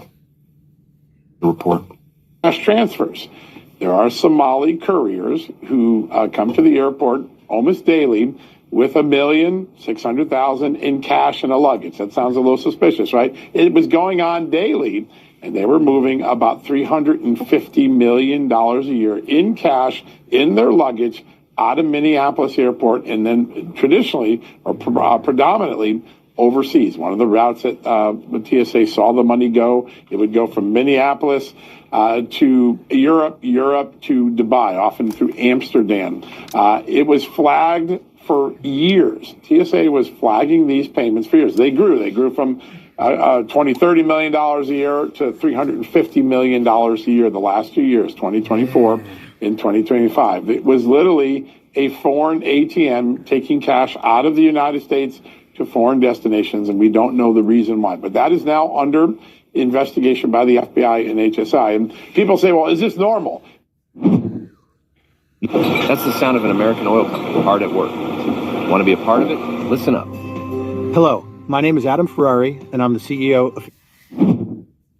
No, it's not normal. Let me answer that for the great John Solomon. And by the way, let's get John Solomon on the show. Let's see if we can't get John on the show. Such an awesome reporter. Let's see if we can't do a full, detailed, deep dive into that. We have Byron Donalds coming up here in just one moment.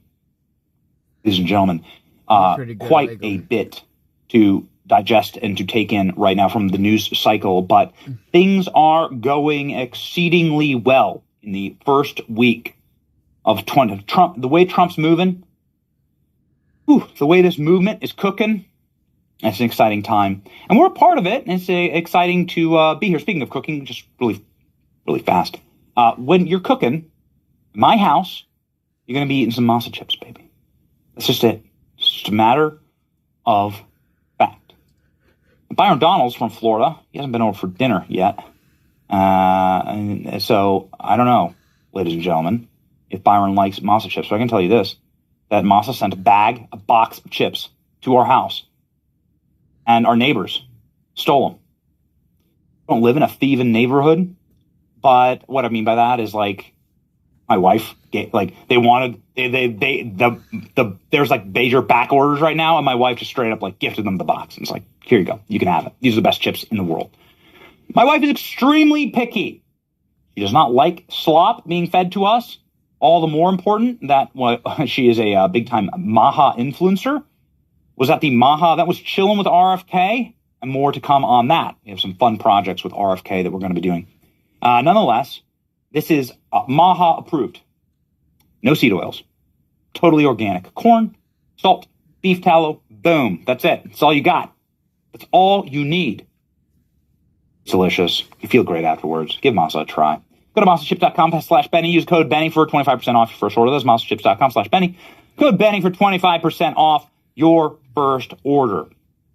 Now, ladies and gentlemen, we have inspired a Gavin Newsom crash out. Gavin Newsom crash out. I don't want to delay Byron's hit here. I know Byron's set and ready to go. just want to touch on this like really quickly.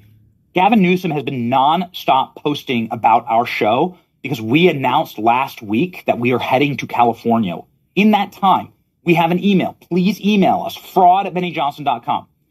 The number of emails that have come roaring into the inbox, thousands and thousands.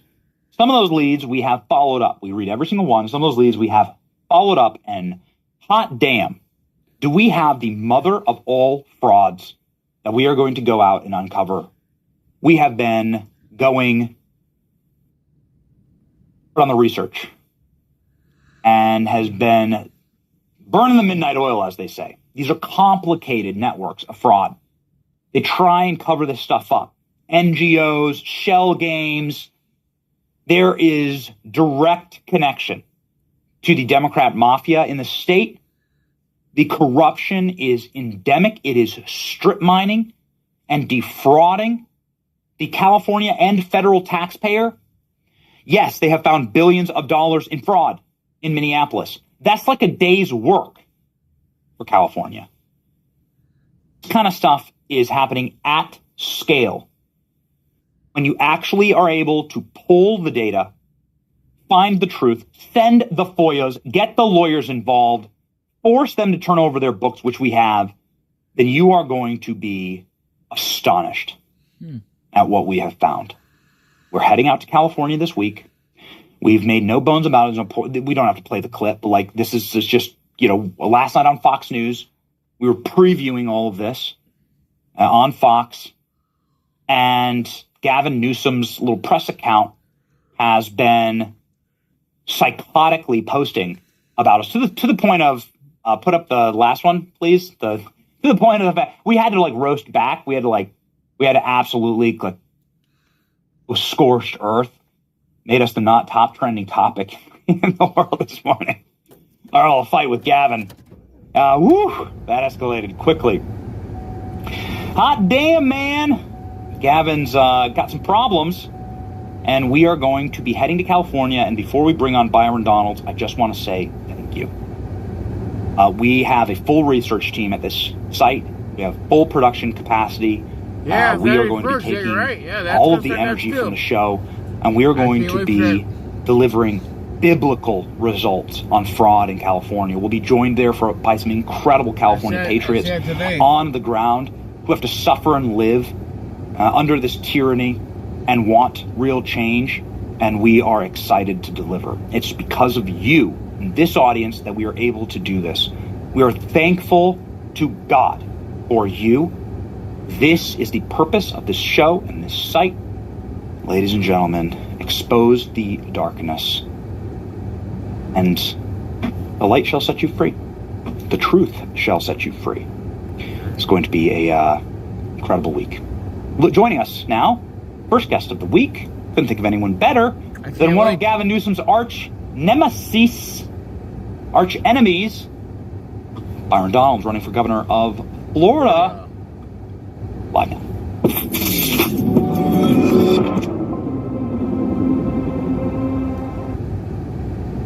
He's hustling, man. He's just hustling. You ever seen that Gavin Newsom clip? He's just hustling, man. Gavin Newsom goes on a black podcast like with some NBA players, and he like talks about how he grew up hustling and eating Wonder Bread, mac and cheese. You ever seen that, Byron? I saw it once. Nobody really believes it.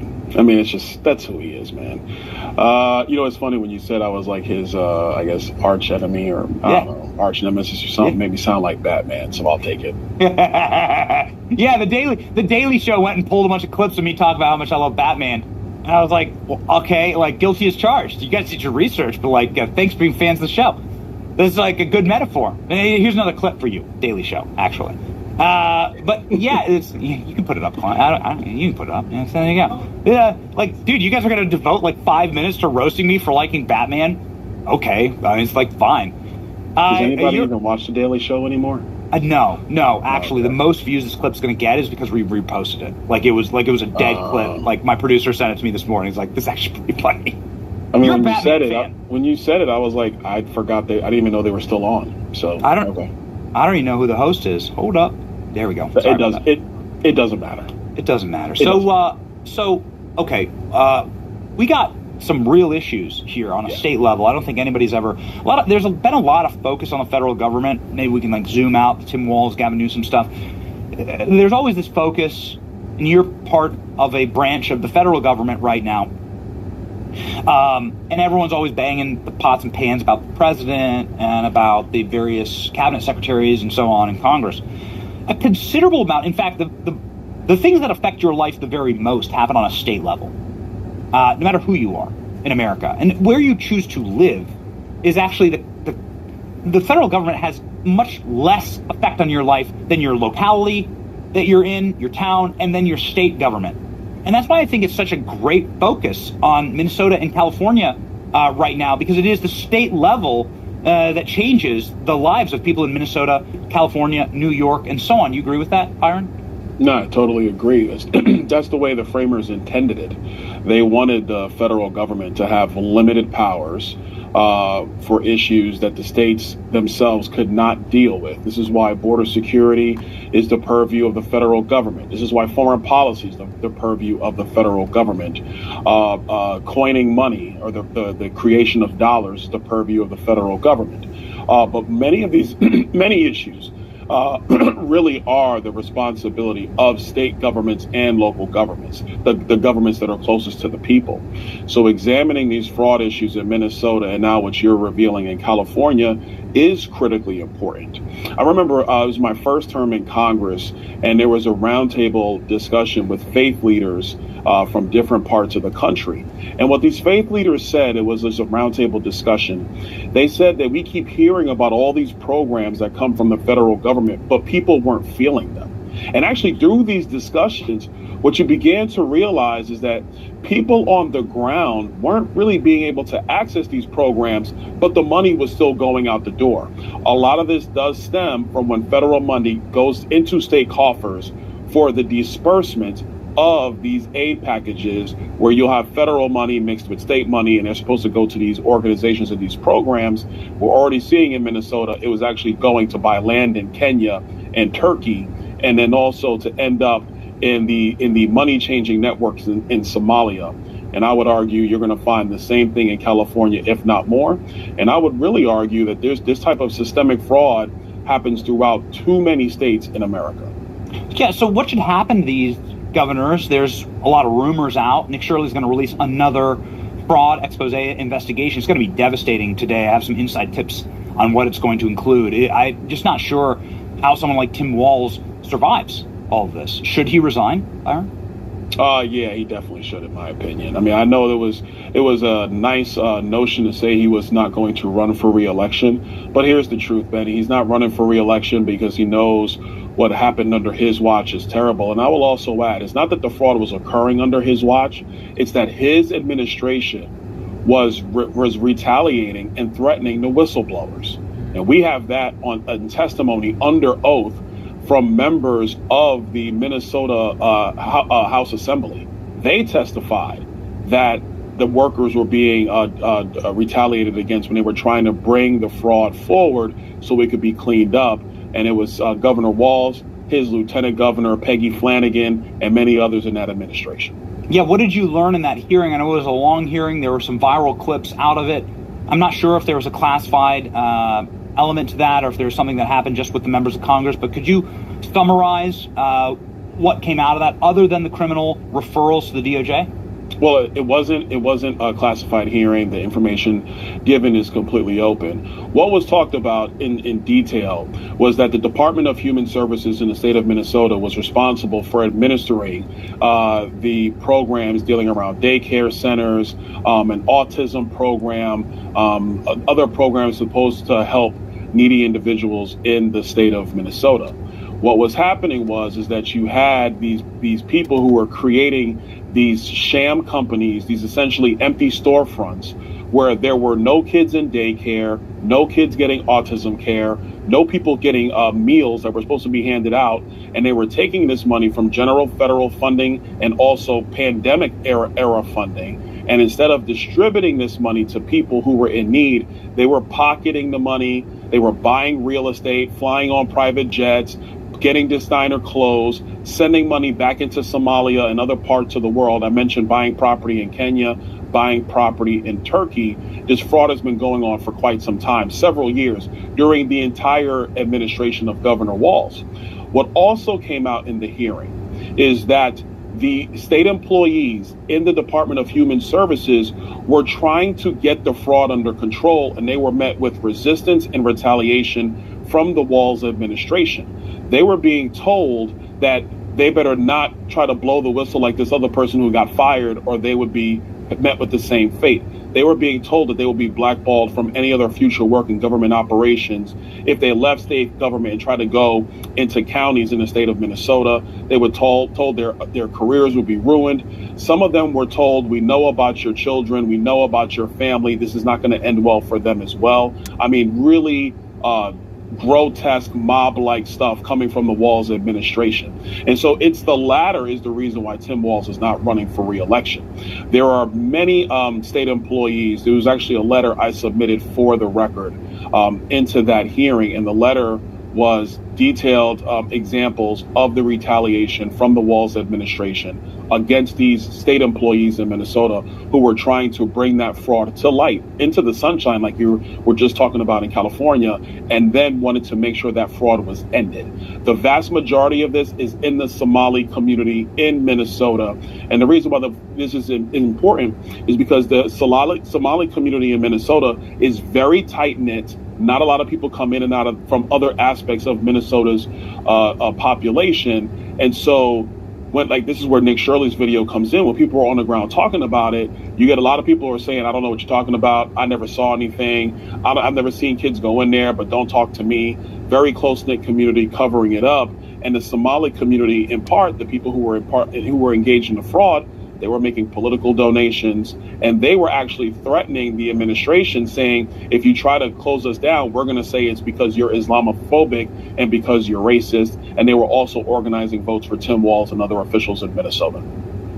Yeah, the whole you're Islamophobic and you're racist lines, like, it's not 2022 anymore, bro, right? Like, this is just patent fraud, and we just don't care where you come from. But it is particularly insulting that people who have just arrived in this nation are making out with 10, 15, $50 million worth of fraud, and a lot of that money is going back to Boko Haram in a suitcase. Has anybody ever explained to you, Byron, why America needs hundreds of thousands of Somali migrants? Is that like, no. What is that exactly? As governor of Florida, would you fight that? Would you say, like, hey, this is incompatible with Western civilization? To have third world migration, like to have like endless, unlimited, infinity third world migration? No, I totally agree. It makes no sense. We don't need that in Florida. No state needs that. And this is really the fault of the radical left Democrats. They want wide open borders. They want mass immigration, whether it's illegal or legal, coming from third world countries, because what they're trying to do is have people who are dependent on the largesse of federal programs so that they have future voters. So let's just be very clear. That's what this is about. They want people who are relying on Democrat promises so that Democrats can continue to have political power in the United States. So they don't care about the budgets of these various states or the federal government. They do not care about the cultural and political cohesion of the United States. They definitely don't care about assimilation, which is the biggest problem. Benny, this is one of the reasons why for 15 years in politics, I've been opposed to chain migration. America should go back to a quota system on immigration where we stipulate how many people are going to come in legally, and I stress legally, from various countries around the world. The United States, we're a great country. People come here and they've done wonderful things for themselves and for their families. But when you have wide open immigration, wide open illegal immigration, with no real ability to control that, coupled with a welfare state, what you create is a disaster. This is what's happened in most of the European countries. Wide open immigration, welfare state, and it has systematically destroyed the political framework of a lot of those countries. We cannot let that happen here. And I'll go a little bit further than that. People need to go back and go on YouTube, look up Milton Friedman. Milton Friedman, Nobel Prize winning economist, he talked about this incessantly back in the 70s. And he said that America's going to have to choose. You can either have wide open borders or you can have a welfare state. but you cannot have both. If you have both, it will lead to the political and cultural unwinding of your country. I do not believe in wide open borders. Quite frankly, I don't really even totally believe in a welfare state. I think there are people who, at times in life, they do need help. Like my mom and I, when I was very young, there was times my mom needed help so she could get back on her feet. And I think as Americans, we believe in helping out our fellow Americans if they're in need. But these never-ending, unwielding welfare states, coupled with wide-open, illegal immigration like under Joe Biden, and even chain migration, which is legal under federal law today, which needs to change, that is not going to help the future of America. Yeah, the Hart-Celler Act is arguably the worst piece of legislation ever put forward and passed in Congress. What a curse on us by our grandparents' generation in 1965. It's terrible. Maybe rolled back a little bit by Tim Burchett here. I know your strong ally and friend in the House. I know that you two have a great working relationship. He demands Ilhan Omar's immigration records immediately. Do you agree with this House Intelligence Committee subpoena for Ilhan Omar's full immigration records? Yeah, and I think House Intel is the proper venue for this. Number one, House Intel, their hearings are typically not open, frankly, to other members of Congress where they become political and do all kind of other stuff. But I think this is very important. And here's why. If her naturalization into the United States was fraudulent, then she's ineligible to serve in Congress. It's just that simple. And I think we need to get to the bottom of that. And I think before people want to say, oh, well, this is just political.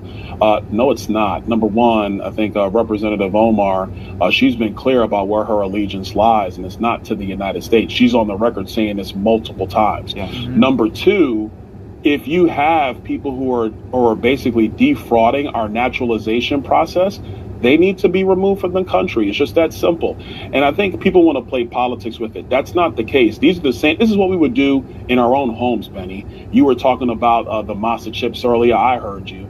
And yes, your wife is a wonderful woman. First of all, let me tell everybody watching the Benny Show, Benny is actually a very good father. You know, he plays with his kids. He holds them. He changes diapers. He's a good father. He's a good dad. But you don't just invite everybody into your home. And if they lie about how they got into your home, I mean, Benny's a little bit of a softie, but his wife is not. She would remove them immediately. If that's the rules for a house, it's the rules for a nation. Those are the rules for my home. It's the rules for anybody else's home in America. We have to have the same rules as a country. People can't lie and defraud their way into your home. And if they do, you remove them. Yeah, that's exactly right. There are actually multiple people awaiting federal trial right now who have tried to get into my home and weren't invited, and they left in handcuffs, and that's just the role of any head of the household. And I'm very happy to be testifying against them quite soon in federal court.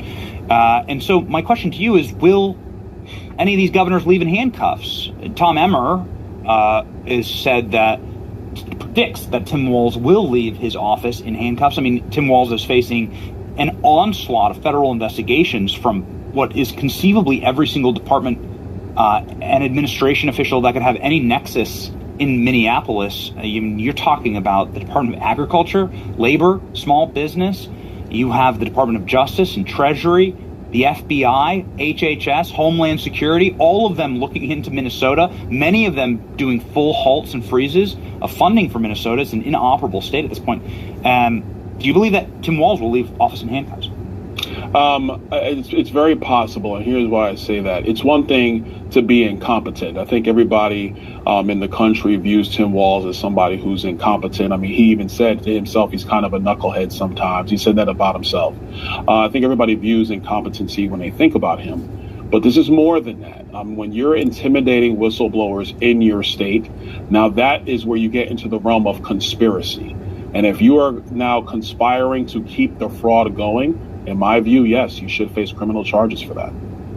Okay, so criminal charges. Nicolas Maduro. As governor of Florida, you would be overseeing one of the largest populations of Venezuelans outside of Venezuela, and one of the largest populations, I think the largest, without question, the largest population of Cubans outside of Cuba. Yeah. There's practically as many Cubans in Florida as there are in Cuba. And the president and his administration is now going hard against Cuba and the Castro regime. We traveled to Cuba, man. That door is ready to be kicked in. That country is on the verge, absolute total verge of collapse as well. But as the governor of Florida, you'd have some major potential instability. You might have a lot of celebrations in the street and so on. I mean, when the Cuban regime falls, it's going to be it's going to be a state holiday here in Florida. Certainly in the city, in the neighborhoods where I live, where there's a lot of Cuban refugees. What would be, what is your take, your thought process on sort of the Don Road doctrine that is happening right now in South America?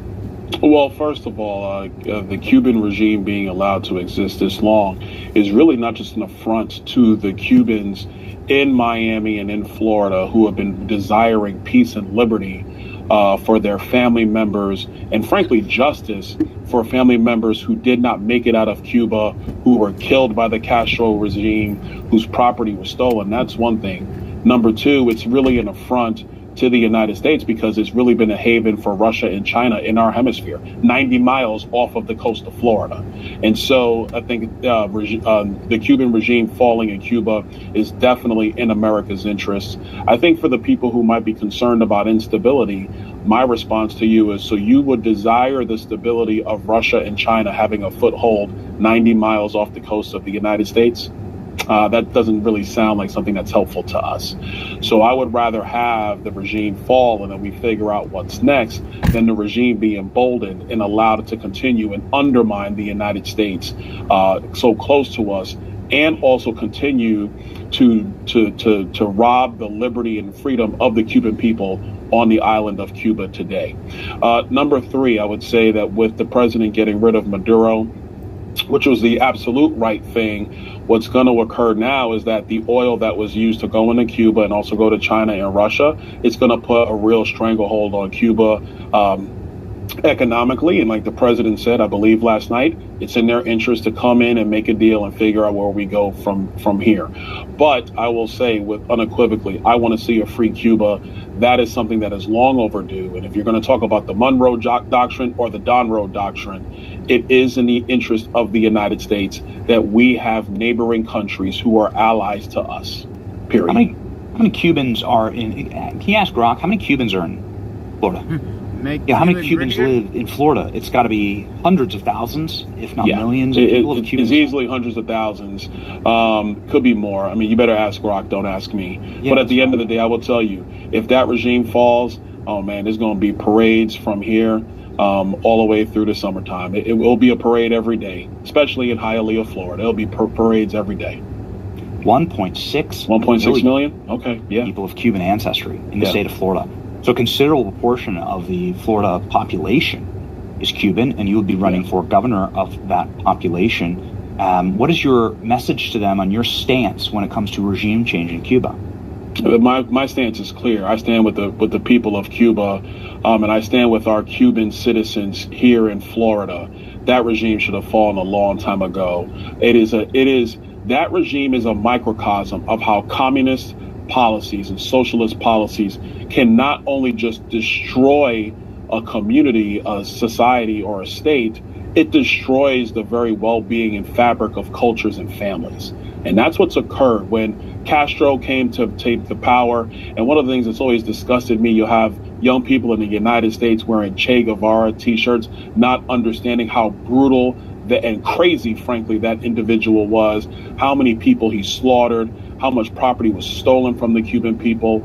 I stand with the Cuban people. We want to see regime change. If that came and Donald Trump brought that as well, man, look out. Florida, you think Miami-Dade is red now, just look out. It's going to be a good thing, because at the end of the day, Benny, like, look, forget the politics. This is about people living to be free, being able to keep their money, keep their assets, pass it on to their families, live in harmony and peace, and not have a government that is outside its powers persecuting you just because you have a different point of view or because you won't bend the knee to their dictates. That's what everybody wants, whether you're Cuban, American, or anybody else. Some people saying this might win Trump the Hispanic vote. What do you think? Oh, yeah. 100%. Yeah. I don't know about it. Would you be in favor of extending Miami-Dade County and Palm Beach out to Cuba? No. We're going to live within our borders.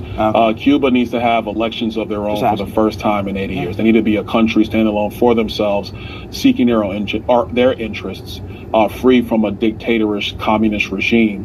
What we want to do is be great partners with what the next wave of leadership in Cuba looks like, and so we can have mutual cooperation, mutual respect, and then whatever economic interests that we share is for the betterment of Florida, the betterment of Cuba, and for the betterment of the United States of America.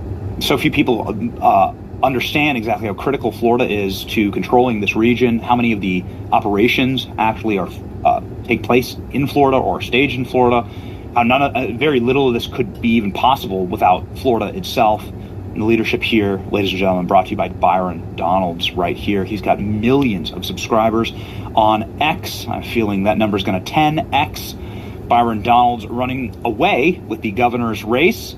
Just in closing here, Congressman, what do the polls look like right now? Polls are very strong.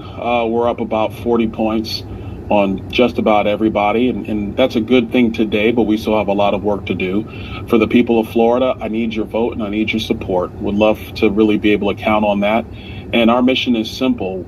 Florida is the best state in the union, the best state in America. We are the crown jewel of the United States. And my goal as Florida is for us to remain in that position. Not just over the next 8 years, but over the next 30 years. And there's a lot of stuff we got to do, Benny.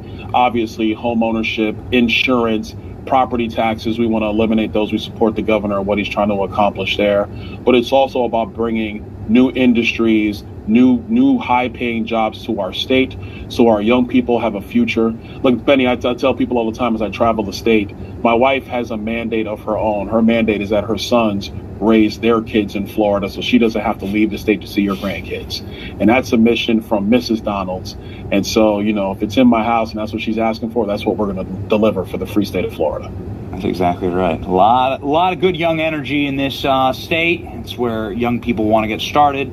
It's just such a great and energetic time to be here, particularly as the collapse is happening across the rest of the nation in California, which is so kind to give us all their electoral votes, Byron. What a nice thank you. Thank you. Thanks, Gavin. We really appreciate that. More people moving out of California than ever before. They hit record outflows this year. Many coming to Florida.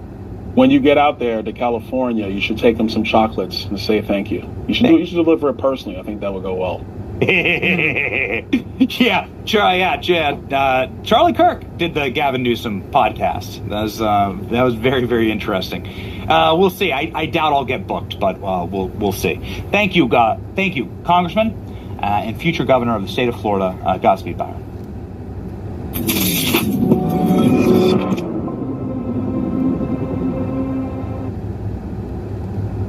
Ladies and gentlemen, Erica Donalds, probably called Byron Donalds, on a Patriot Mobile device. Patriot Mobile is the world's only Christian conservative wireless provider. We talk about them a lot. They've been a longtime partner of us.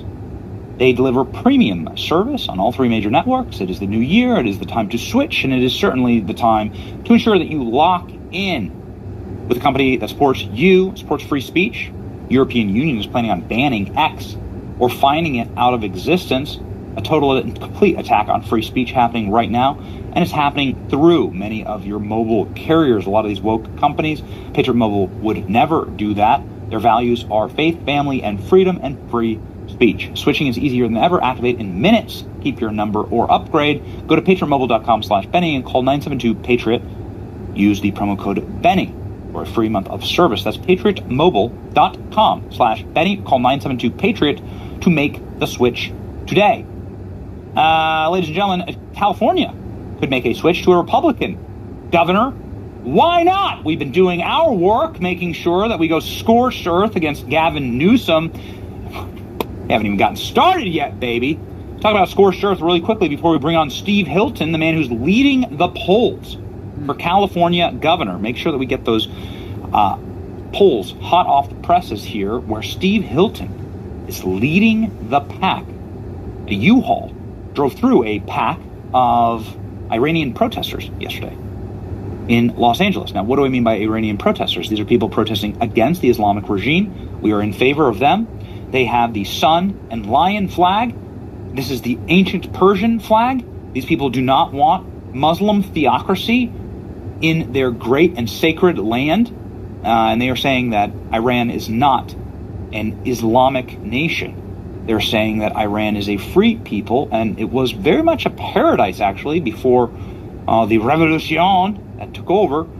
Nonetheless, a truck that was bearing effectively the symbols and messaging of the current Iranian regime rammed through a crowd of freedom marchers in LA yesterday. Another horror. One person was struck. The driver was detained. Crazy clips here. You just pop a few of them up. Get Steve Hilton's take on this. It just seems like more nightmarish conditions in LA,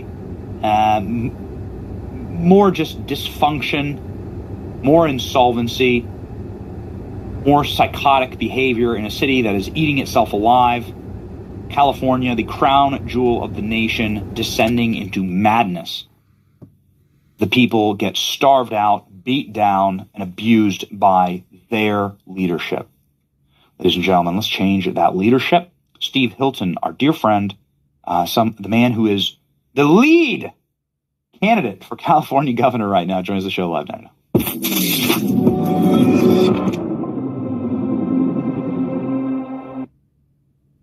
Steve, welcome back to the program. All good news from your front as far as the campaign goes. Bad news for Gavin. $250 billion in fraud. Steve, talk us through this.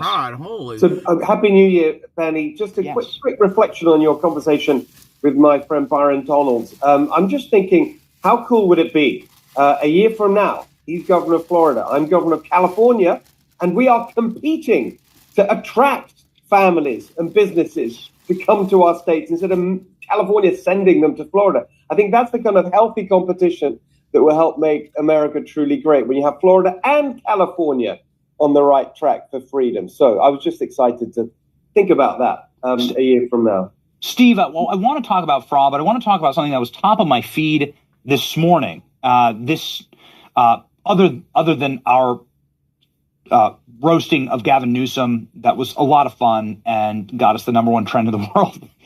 woke up to that. That was a blast.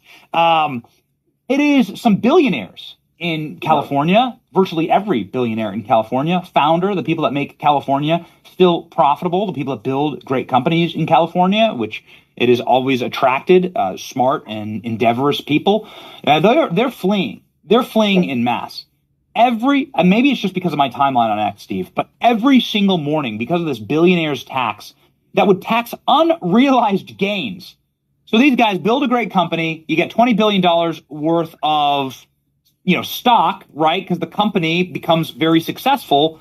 And then California is saying you owe us 5% every single year. And so you're having to pay billions of dollars a year. A lot of people don't have that kind of cash. Just the suggestion is causing an absolute fleeing of California, of Google founders, and so many others. What would this wealth tax, billionaire's tax, which will, of course, become a millionaire's tax and then a thousandaires tax, what would this look like under a Steve Hilton administration of California? Dead, buried in the ground, 10 feet under. I mean, it's just insanely stupid and counterproductive. It captures everything that's wrong with how the state is currently run, if you look at the anatomy of it. So what is this actually? It's a proposed ballot initiative from the unions, the SEIU and others, right? The unions are saying they need this extra money that they'd get from the billionaire's tax because of cuts in healthcare funding from Donald Trump in Washington. Of course, it's always Trump's fault, everything. But wait a minute, we're paying, taxpayers are paying $13 billion a year in California for free full-scope Medicaid for illegal immigrants, which they deny in Washington. Remember all that conversation that shut down? Oh, you can't do that. Can't pay health care for illegal immigrants. Newsom brags about it. That's $13 billion spent on that, which, of course, I wouldn't spend. So he saved that money. That's why they say they need this. So what have they done? They've put out this proposal. They need to collect nearly 1 million signatures by May, even to get it on the ballot. But they've put in this thing a retrospective aspect of it, which means that it would kick in at the end of last year, the beginning of this year. So even whether it doesn't matter whether it's passed or not, whether it even gets on the ballot or not, the huge hit to the incomes of these great entrepreneurs is so great. They've already left. Why is that insane? Because already, despite what the left say, nearly half of the income tax in California is paid by the top 1% already. So what you've already seen by this long list of people leaving, we've already lost the revenue. It's already gone. We're doing a calculation right now of the billions of dollars that they've already sent out of California just by the threat of it. It's so unbelievably insane. So all of this has to change. We've already got the highest taxes in the country. That's why families and businesses are leaving to Florida. And it's why the new businesses of the future that used to think of California as their home are not considering that anymore. It's just too expensive. Taxes are too high. You get harassed the whole time. They hate it. It's so insane. That's why I think we're going to win this year, because people can see that we can't go on like this. It really will be the death of the greatest, most beautiful and biggest state in the country. We've got to turn things around. People see that now. That's why I think we're leading. Yes, I mean, we do call it the crown jewel. It was at one time a paradise, and in 60 years of Democrat mismanagement has been turned into a third world hellscape, and that is evident in so much data, but this is just one of my favorites. It never lies. The U-Haul ranking, exactly. California, the absolute last, for like the 10th year in a row of U-Hauls leaving the state and not returning. How do you turn this around, Steve?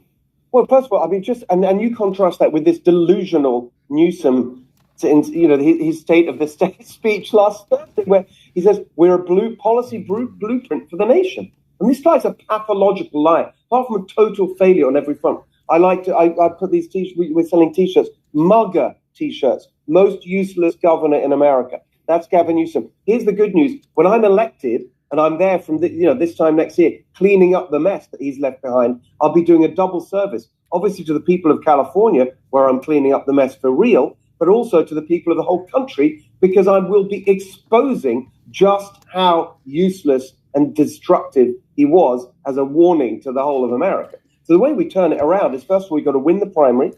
I'm the leading Republican. Another piece of data we're releasing today, by far ahead of all candidates, including all the Democrats, on fundraising.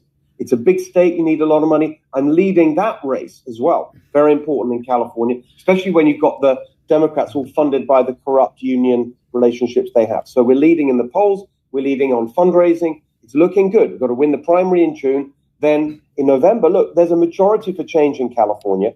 And I think we're going to turn that into an actual defeat of this corrupt, failed 16 years of Democrat one-party rule. Then you get to work. And the model here is exactly as President Trump has been doing it at the federal level, which is you control the executive branch. We'll still probably have a Democrat majority in the legislature. I'm fighting hard to elect Republican candidates there as well. But let's just assume there's Democrat control of the legislature.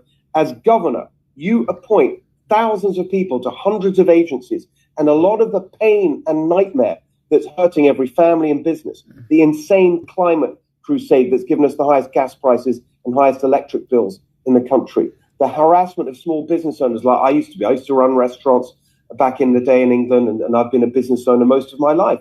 The pain of that's coming for every small business owner, it's coming from these agencies. Some of them have become nationally famous, the Coastal Commission, and all of these agencies. We're going to kick out the climate fanatics and the bureaucrats who just want to harass everybody, and put in place, if we can't shut them down, by the way, and just reduce their operations by defunding them or massively scaling them back, we're going to put in there common sense people, pro-family, pro-business, who are going to start getting rid of this incredible weight of bureaucracy and nonsense that's crushing the soul and spirit of California. So there's actually a lot you can do through that strong use of executive action. Remember, I've worked inside of a government before. I was senior advisor to the Prime Minister back in the UK in 10 Downing Street. I know how it works. I understand. And we're going to be ready on day one, just as President Trump was this time around, to make big changes in California. So you did a press conference last week where you exposed $250 billion worth of fraud that you have found in your own independent research. Gavin Newsom says there is no fraud in California. Your response? What a joke. You can't believe a word he says, literally. Except when he says we're number one. Yeah, we're number one in poverty, number one unemployment rate in the country. I mean, it's just number one in people leaving. What a joke. Look, here's the story of the fraud. When the Minnesota scandal first broke, that was around Thanksgiving last year. I remember going out and saying, knowing what I knew then about California, you can be sure that however bad it is in Tim Walz's Minnesota, it's 1,000 times worse in Gavin Newsom's California. That's obviously a rhetorical statement, but I said about putting numbers on that. So December the 3rd last year, we launched an anonymous whistleblower line. I mean, a big part of that Minnesota story, of course, was the whistleblowers through the years that Walz and the Democrat machine tried to silence and intimidate in disgusting ways. We've been hearing about that at the congressional hearing last week. So I set up this anonymous line, califraud.com. Since then, just over a month, we've had hundreds of anonymous tips just with our resources as a campaign. We're not in government. We don't have all of that resource. We've been following that up along with a guy called Herb Morgan, who's running for state control, a very important position in California with the power to audit every single organization receiving state money. So we looked at the tips, which really gave us a roadmap to look at categories of fraud. And they're really interesting, contracting, wage inflation in the school system, public sector pension abuse, all of the climate insanity and the hidden taxes there, huge list of things, right? Where we then looked at the budgets for those things and the scope and scale of that activity. Then we looked at published data already from places like the state auditor. Some of these numbers, again, have become well known. 24 billion in fraud in the homelessness budget. 55 billion lost during the lockdowns from the employment department. We added all of that up and made an estimate of what we think the fraud is. That's our $250 billion number. We published that in a report called Califraudia last Monday. Now we're following up. We're getting hold of those people. We're going into the details, and we're not going to let this go because it's connected to what we were talking about earlier, which is the taxes, and it gets to that central question, which is how is it that we can have the highest taxes in the country and yet the worst outcomes on everything? The highest poverty, the highest unemployment, worst business climate. It's because of all this, because they've created this bloated welfare state. They're signing people up. They want more and more people dependent on the government. So they have them in their grip. And that's bloated the government, and the money's coming from the successful, hardworking small businesses and taxpayers. Of course, it's going to their welfare state. Just now. And we're going to take a sledgehammer to that. And this whole process of exposing the fraud, that's what's going to give us our marching orders for how we get to tackle it and get rid of it. Just an obscenity on the people of California that are already taxed. Our money. It's our money. Tax so high, yes. Highest gas tax. I mean, I love doing this, but to the live chat, like, what's the gas prices where you live? And what's the gas? $5-6. It's insane. I mean, there are as of last week, Steve, there were 14 states. It's probably more like 20 states now where gas is below, the average gas price is below $2 a gallon. Yeah, is it in California? $5, $6 in LA the other day I saw. So here's what's going on there. It actually was the first policy pledge that I made in my campaign, which is to dismantle the Democrats' climate crusade, which is the reason we have the highest gas prices in the country by far. We have abundant oil reserves in California, actually. A lot of people don't know that. We have abundant oil reserves that these insane, cruel, destructive Democrats are keeping in the ground, so that right now we have higher gas prices, even though we have abundant oil reserves, than Hawaii in the middle of the Pacific Ocean. And it's just absolutely insane. Who's paying the price for that, by the way? It's not the lefty Democrat climate crusaders in Marin County in the Bay Area tapping away on their MacBooks and as they work from home, pushing their insanity. It's working Californians. It's hardworking Californians driving their cars and their trucks, blue-collar workers, 2, 3, 4 hours a day. They're paying for this. And that's why my first pledge was to get rid of all of that. And my pledge in California is $3 gas. Okay? I say that on a national show, and most people I remember I went on with Sean Hannity, and I could see in his eyes, what's so good about that? Most of the country. I think it's right to say there are now 40 states where gas is $3 or below. For us, $3 is nearly cutting it in half, but we can get there if we just stop this insane climate crusade. And the same with electric bills. So it's just, all of this is self-inflicted pain, and the people who are really suffering are blue-collar workers, the working class. That's why the revolution we're going to have in California, very, very similar to what you've seen in the Trump era, which is the Republican Party becoming the workers' party. And in particular in California, that's going to be working-class Latinos who are particularly hurt by all of this. And then you add into that their fury at the gender extremism that their kids are being subjected to in schools. These are people of strong faith and family, and they just cannot stand what is going on. So it's the economic pain, it's the insult to their values. All of that, I think, is fueling this revolution that's going to bring a big change in California this year.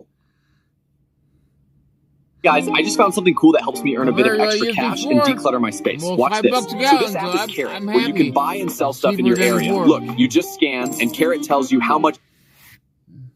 Walz has dropped out of the gubernatorial race in Minnesota due to the fraud investigations against him. There's going to be more of that. More bombshell video dropped today. And Tim Walz, many are saying that his political career is over. The most powerful congressman from Minnesota, Tom Emmer, saying that he will most likely leave office in handcuffs if he doesn't resign early.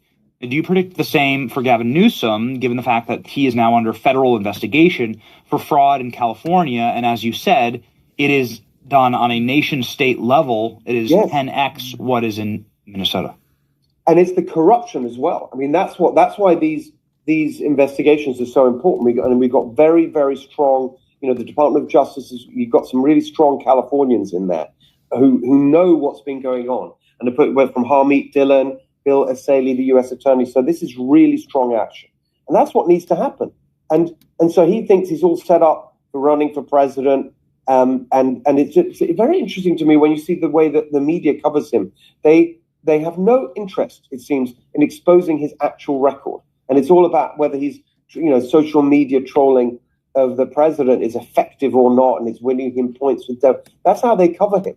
And that's not going to last, because once we start exposing what he's done, and you have these criminal prosecutions and investigations, there's no way, people say, there's no way we can put this guy in the White House. He just has a complete inability to get to grips with even the sort of most basic parts of governing.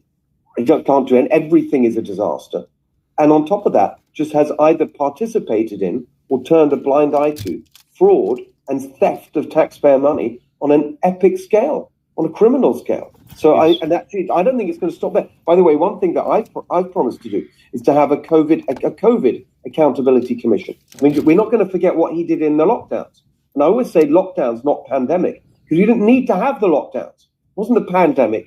People say, since the pandemic, it was the lockdowns that did the damage. We had the longest and most cruel and destructive in California than anywhere else, especially the school closures. Why did you have the school closures? Because of Gavin Newsom's corrupt relationship with the teacher unions. And we're going to investigate that as well. Is it the case that millions of kids have had their lives ruined, their prospects affected by what Gavin Newsom did to pay off his donors, the teacher unions? We're not going to let that slide either. So there's a lot of investigating to come on Gavin Newsom. And when I'm governor, it's going to be happening right as he tries to get going with his presidential campaign. Yeah, remarkable that Gavin Newsom's wife had one of these, was on the board of so many of these little nonprofits and NGOs that were getting lavish government funding. They were able to scrub so much of that information. They're doing, I think, a job trying to delete or obscure from the public where all these monies are going. There's a very important piece of corruption that people need to understand about California. That you have this thing which I couldn't believe when I first heard it a couple of years ago, actually, when I was first getting into all this. It's called behested payments. Behested payments. It's totally legal, totally corrupt. And this is what happens. The governor can literally phone people and organizations up and say, would you please give money to this or that cause? Just ask for the money. And it's totally legal. Guess where some of that money went? Exactly as you say, to his wife's nonprofit, to his pet causes. It's so obscenely corrupt. And that's the kind of swamp of corruption that Gavin Newsom's been swimming in for 16 years, remember. He did 8 years as lieutenant governor. And then we're going to expose all of that. It seems like California is finally at a boiling point, Steve, and you are the man for the job. Steve Hilton for governor right here. It is remarkable. We're seeing so much energy right now. There's just very, very negative energy for infinity criminal immigration, for fraud at a state level, for corruption. The American public is really zeroed in on exposing it. It's wonderful to see the Trump administration also taking some pretty strong actions in California, too, that U.S. attorney there in L.A. is doing some great job. Yeah, U.S.A. Fantastic. Good friend of mine. Yes. Okay. Well, Steve, we look forward to seeing you this week. Yeah. We're going to be out. We're going to be out and working on everything. I'll give you a call today, and we'll talk through what we have planned. See you soon. Godspeed, Steve. Thank you.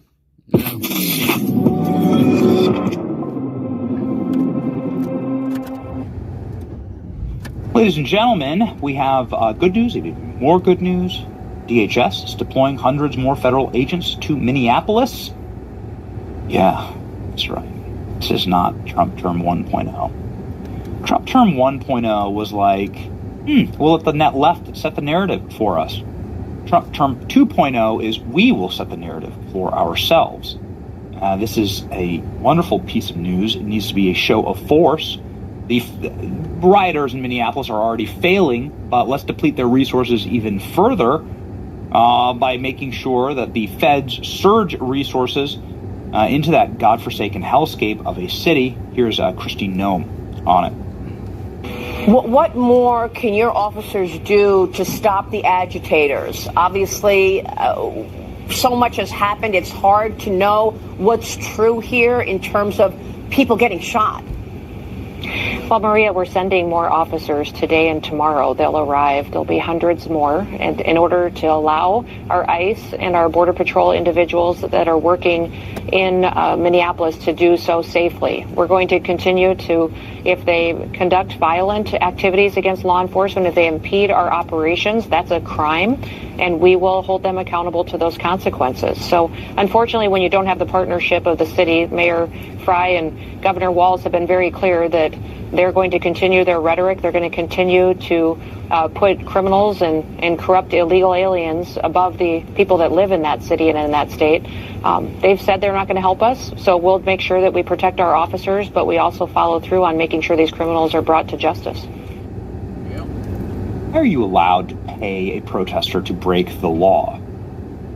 If we have an law enforcement through the federal government that tracks these things down, what happened to the Act Blue investigation? How do these things? This is one of our biggest gripes, quite frankly. We've been very public about it. Is we want these investigations to be fruitful. We know it takes a long time. We get it. But Act Blue is such an obvious criminal organization and funnels money to paid protesters. None of these people would be out in the streets were not for payments from some of the most wicked and corrupt organizations on earth. We're going to name them and shame them here in just a second. Hey, Alex, can you please make sure that you grab the No Kings did a disbursement. They did a report where they are forced to disclose who their donors were. And I want to be able to read the name. I want you to hear exactly who is funding the destruction of your nation. Here we go. Trump saying it's paid agitators that are destroying our country. Fact. Highly disrespectful of law enforcement. The woman and her friend were highly disrespectful of law enforcement. You saw that.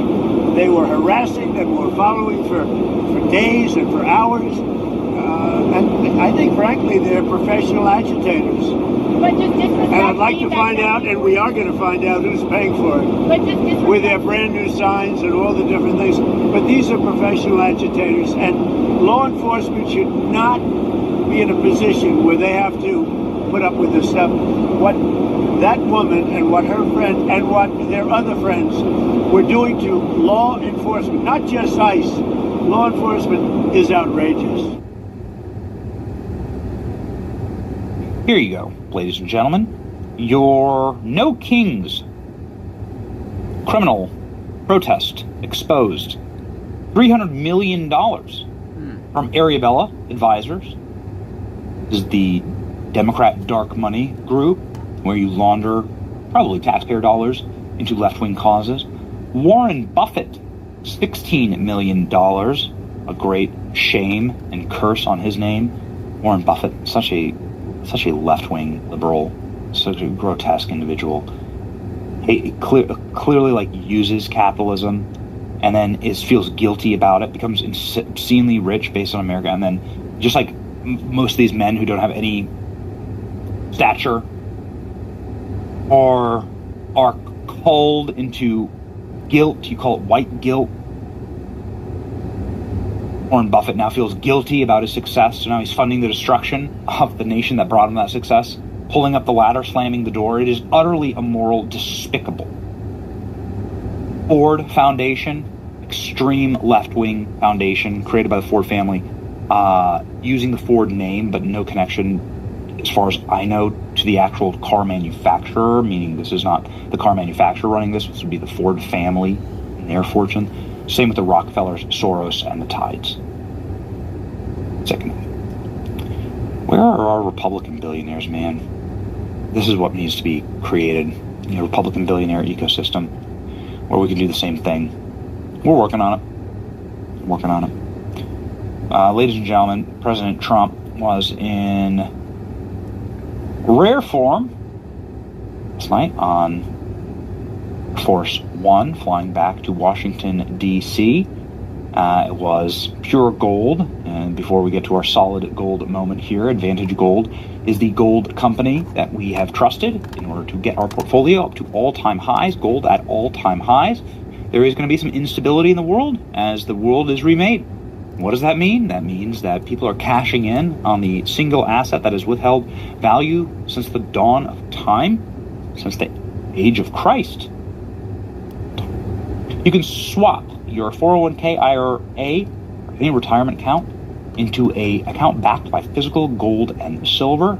Advantage Gold is America's #1 precious metals companies. I'll show you exactly how to do it and make sure that you have a golden future.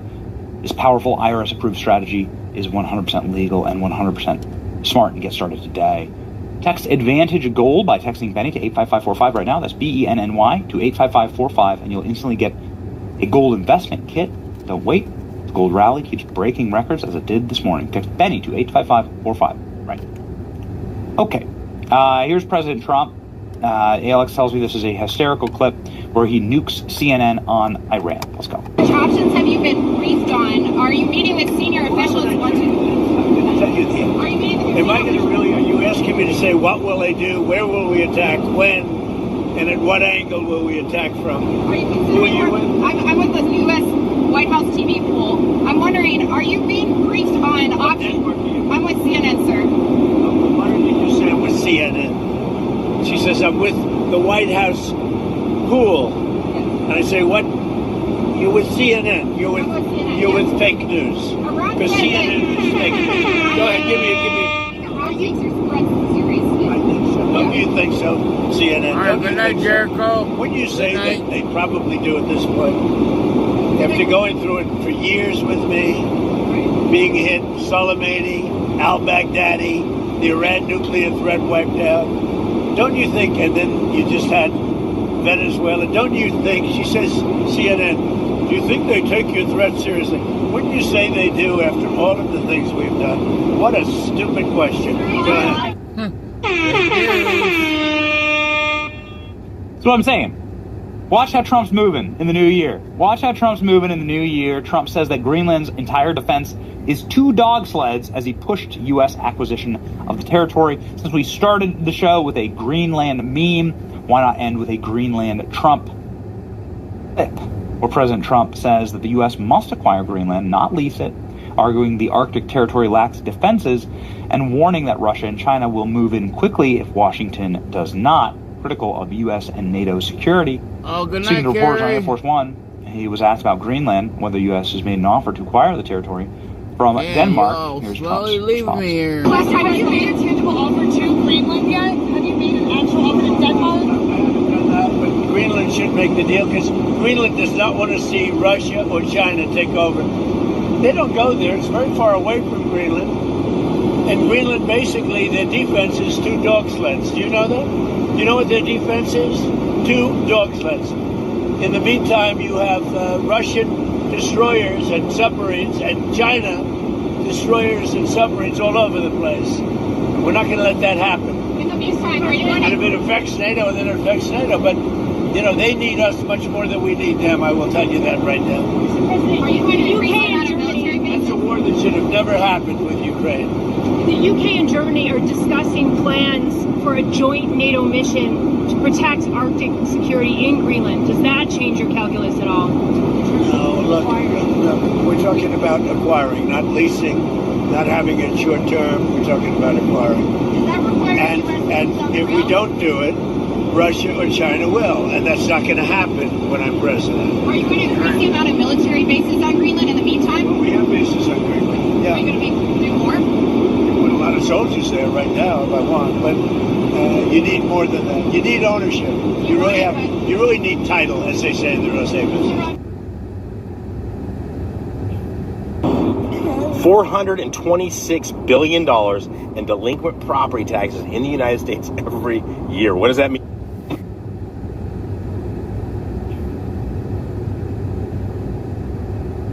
Greenland's not ours. What is Denmark going to defend it against China?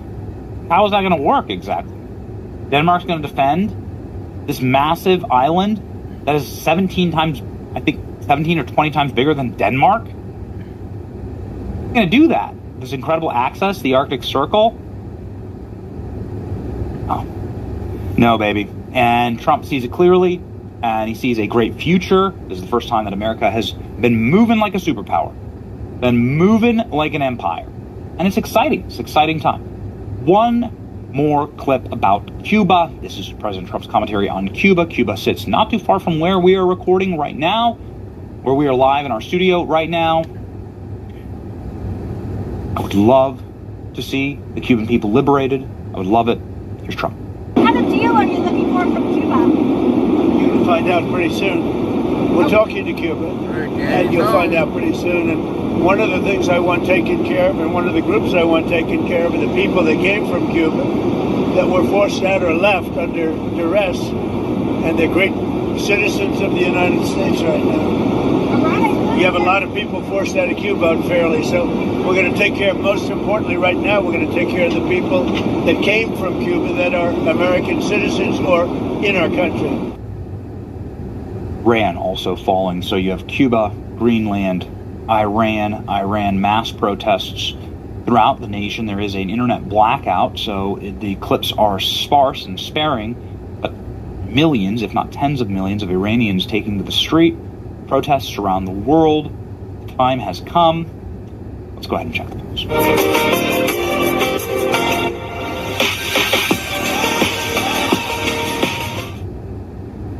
The Polymarket poll for Iranian regime collapsing before 2027 has skyrocketed.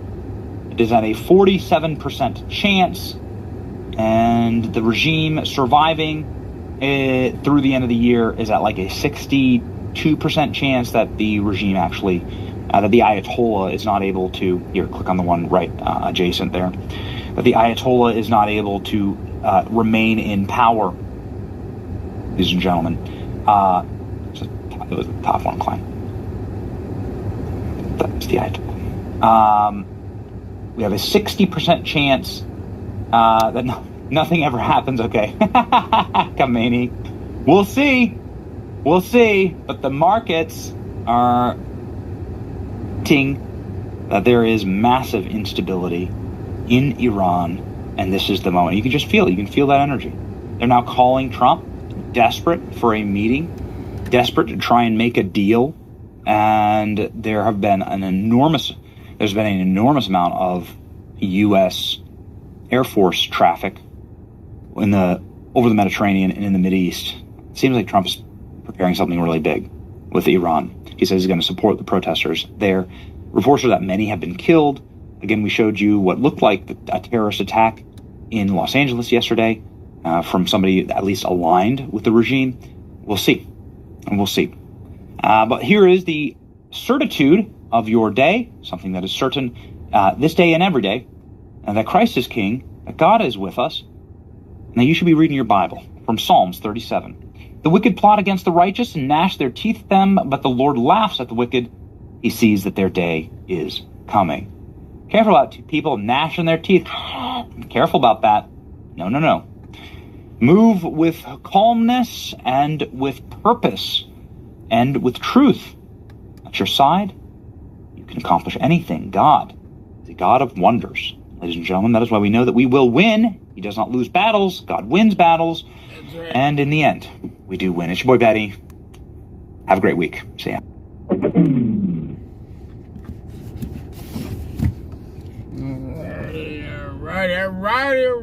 Righty. All right. We got that going. We'll turn you guys around for a second here. So I know LIBTARDs can see my face. I know they want to see me so bad. So I guess you get to see me for a little bit. If you can see me in the dark, I don't know. I don't have any more lights in my car, buddy, because it's all I have right now. I can see y'all. You can't see me.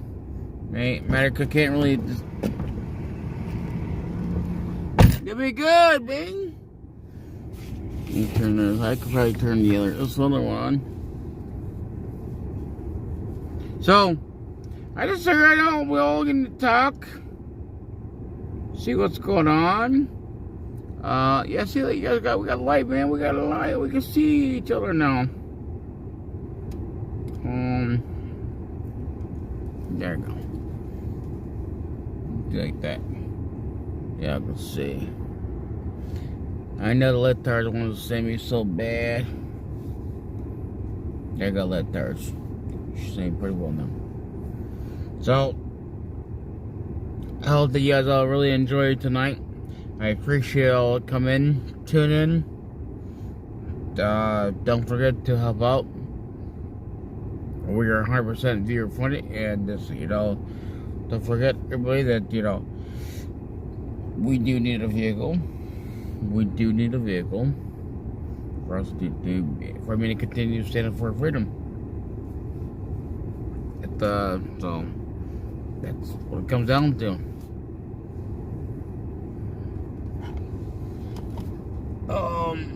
So yeah. Well, like I said, I really appreciate everybody tuning in. I just make sure everybody praise the Lord. We gotta continue in fight for our country. We have a lot to fight for. We do. It's gonna be a long one, man. But yeah, we're all here for a long fight. So I don't know. But right now I'm looking at a vehicle, but the only thing is, if I get that vehicle, guys, I mean, they're gonna be going forward. I'm gonna warn you all now. This is gonna be a forewarning, and I'm gonna say again to remind y'all. It's gonna come down to where going forward, if there's no donations for anywhere to go anywhere, we're not going nowhere. We will sit here and we'll do restream and doing it chat. If you don't like it, then leave, because that's what's gonna be like here. Because there's no funds, we're not gonna do it. I'm not gonna go get a car, do all this money here, and spend all my gas, all my money on gas and everything else, all the money on wear and tear, and have no money come in and support this stuff. So that's y'all forewarning. And I always said before, and I didn't stick my ground, and I'm going to stick my ground this time, because it's not fair to me. I'm here busting my ass off here and trying to show you guys everything here, and then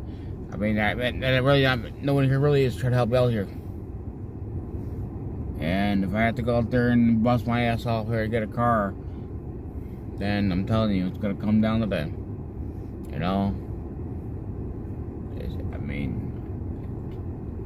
This is not gonna be a cheap car, and it's gonna be a V8 too, of course. So, well, out there, you guys all enjoy your night. Don't forget, we had that Friday fun open mic day. yeah, make sure everybody understand. It's gonna be a Friday open mic night. It's gonna be a fun night. A night that we're all gonna sit there and have a good time. And that's what it's gonna be like. And I know I can't wait for it, so you guys all enjoy your night. Cause I could go do something real quick. So, yep. I got a long night, and I got up early tomorrow. So yeah, early bird. It's gonna be early bird tomorrow. So yeah, we're already getting a little tired, but I got so much I gotta do tonight, so no bud yet. But alright, good night.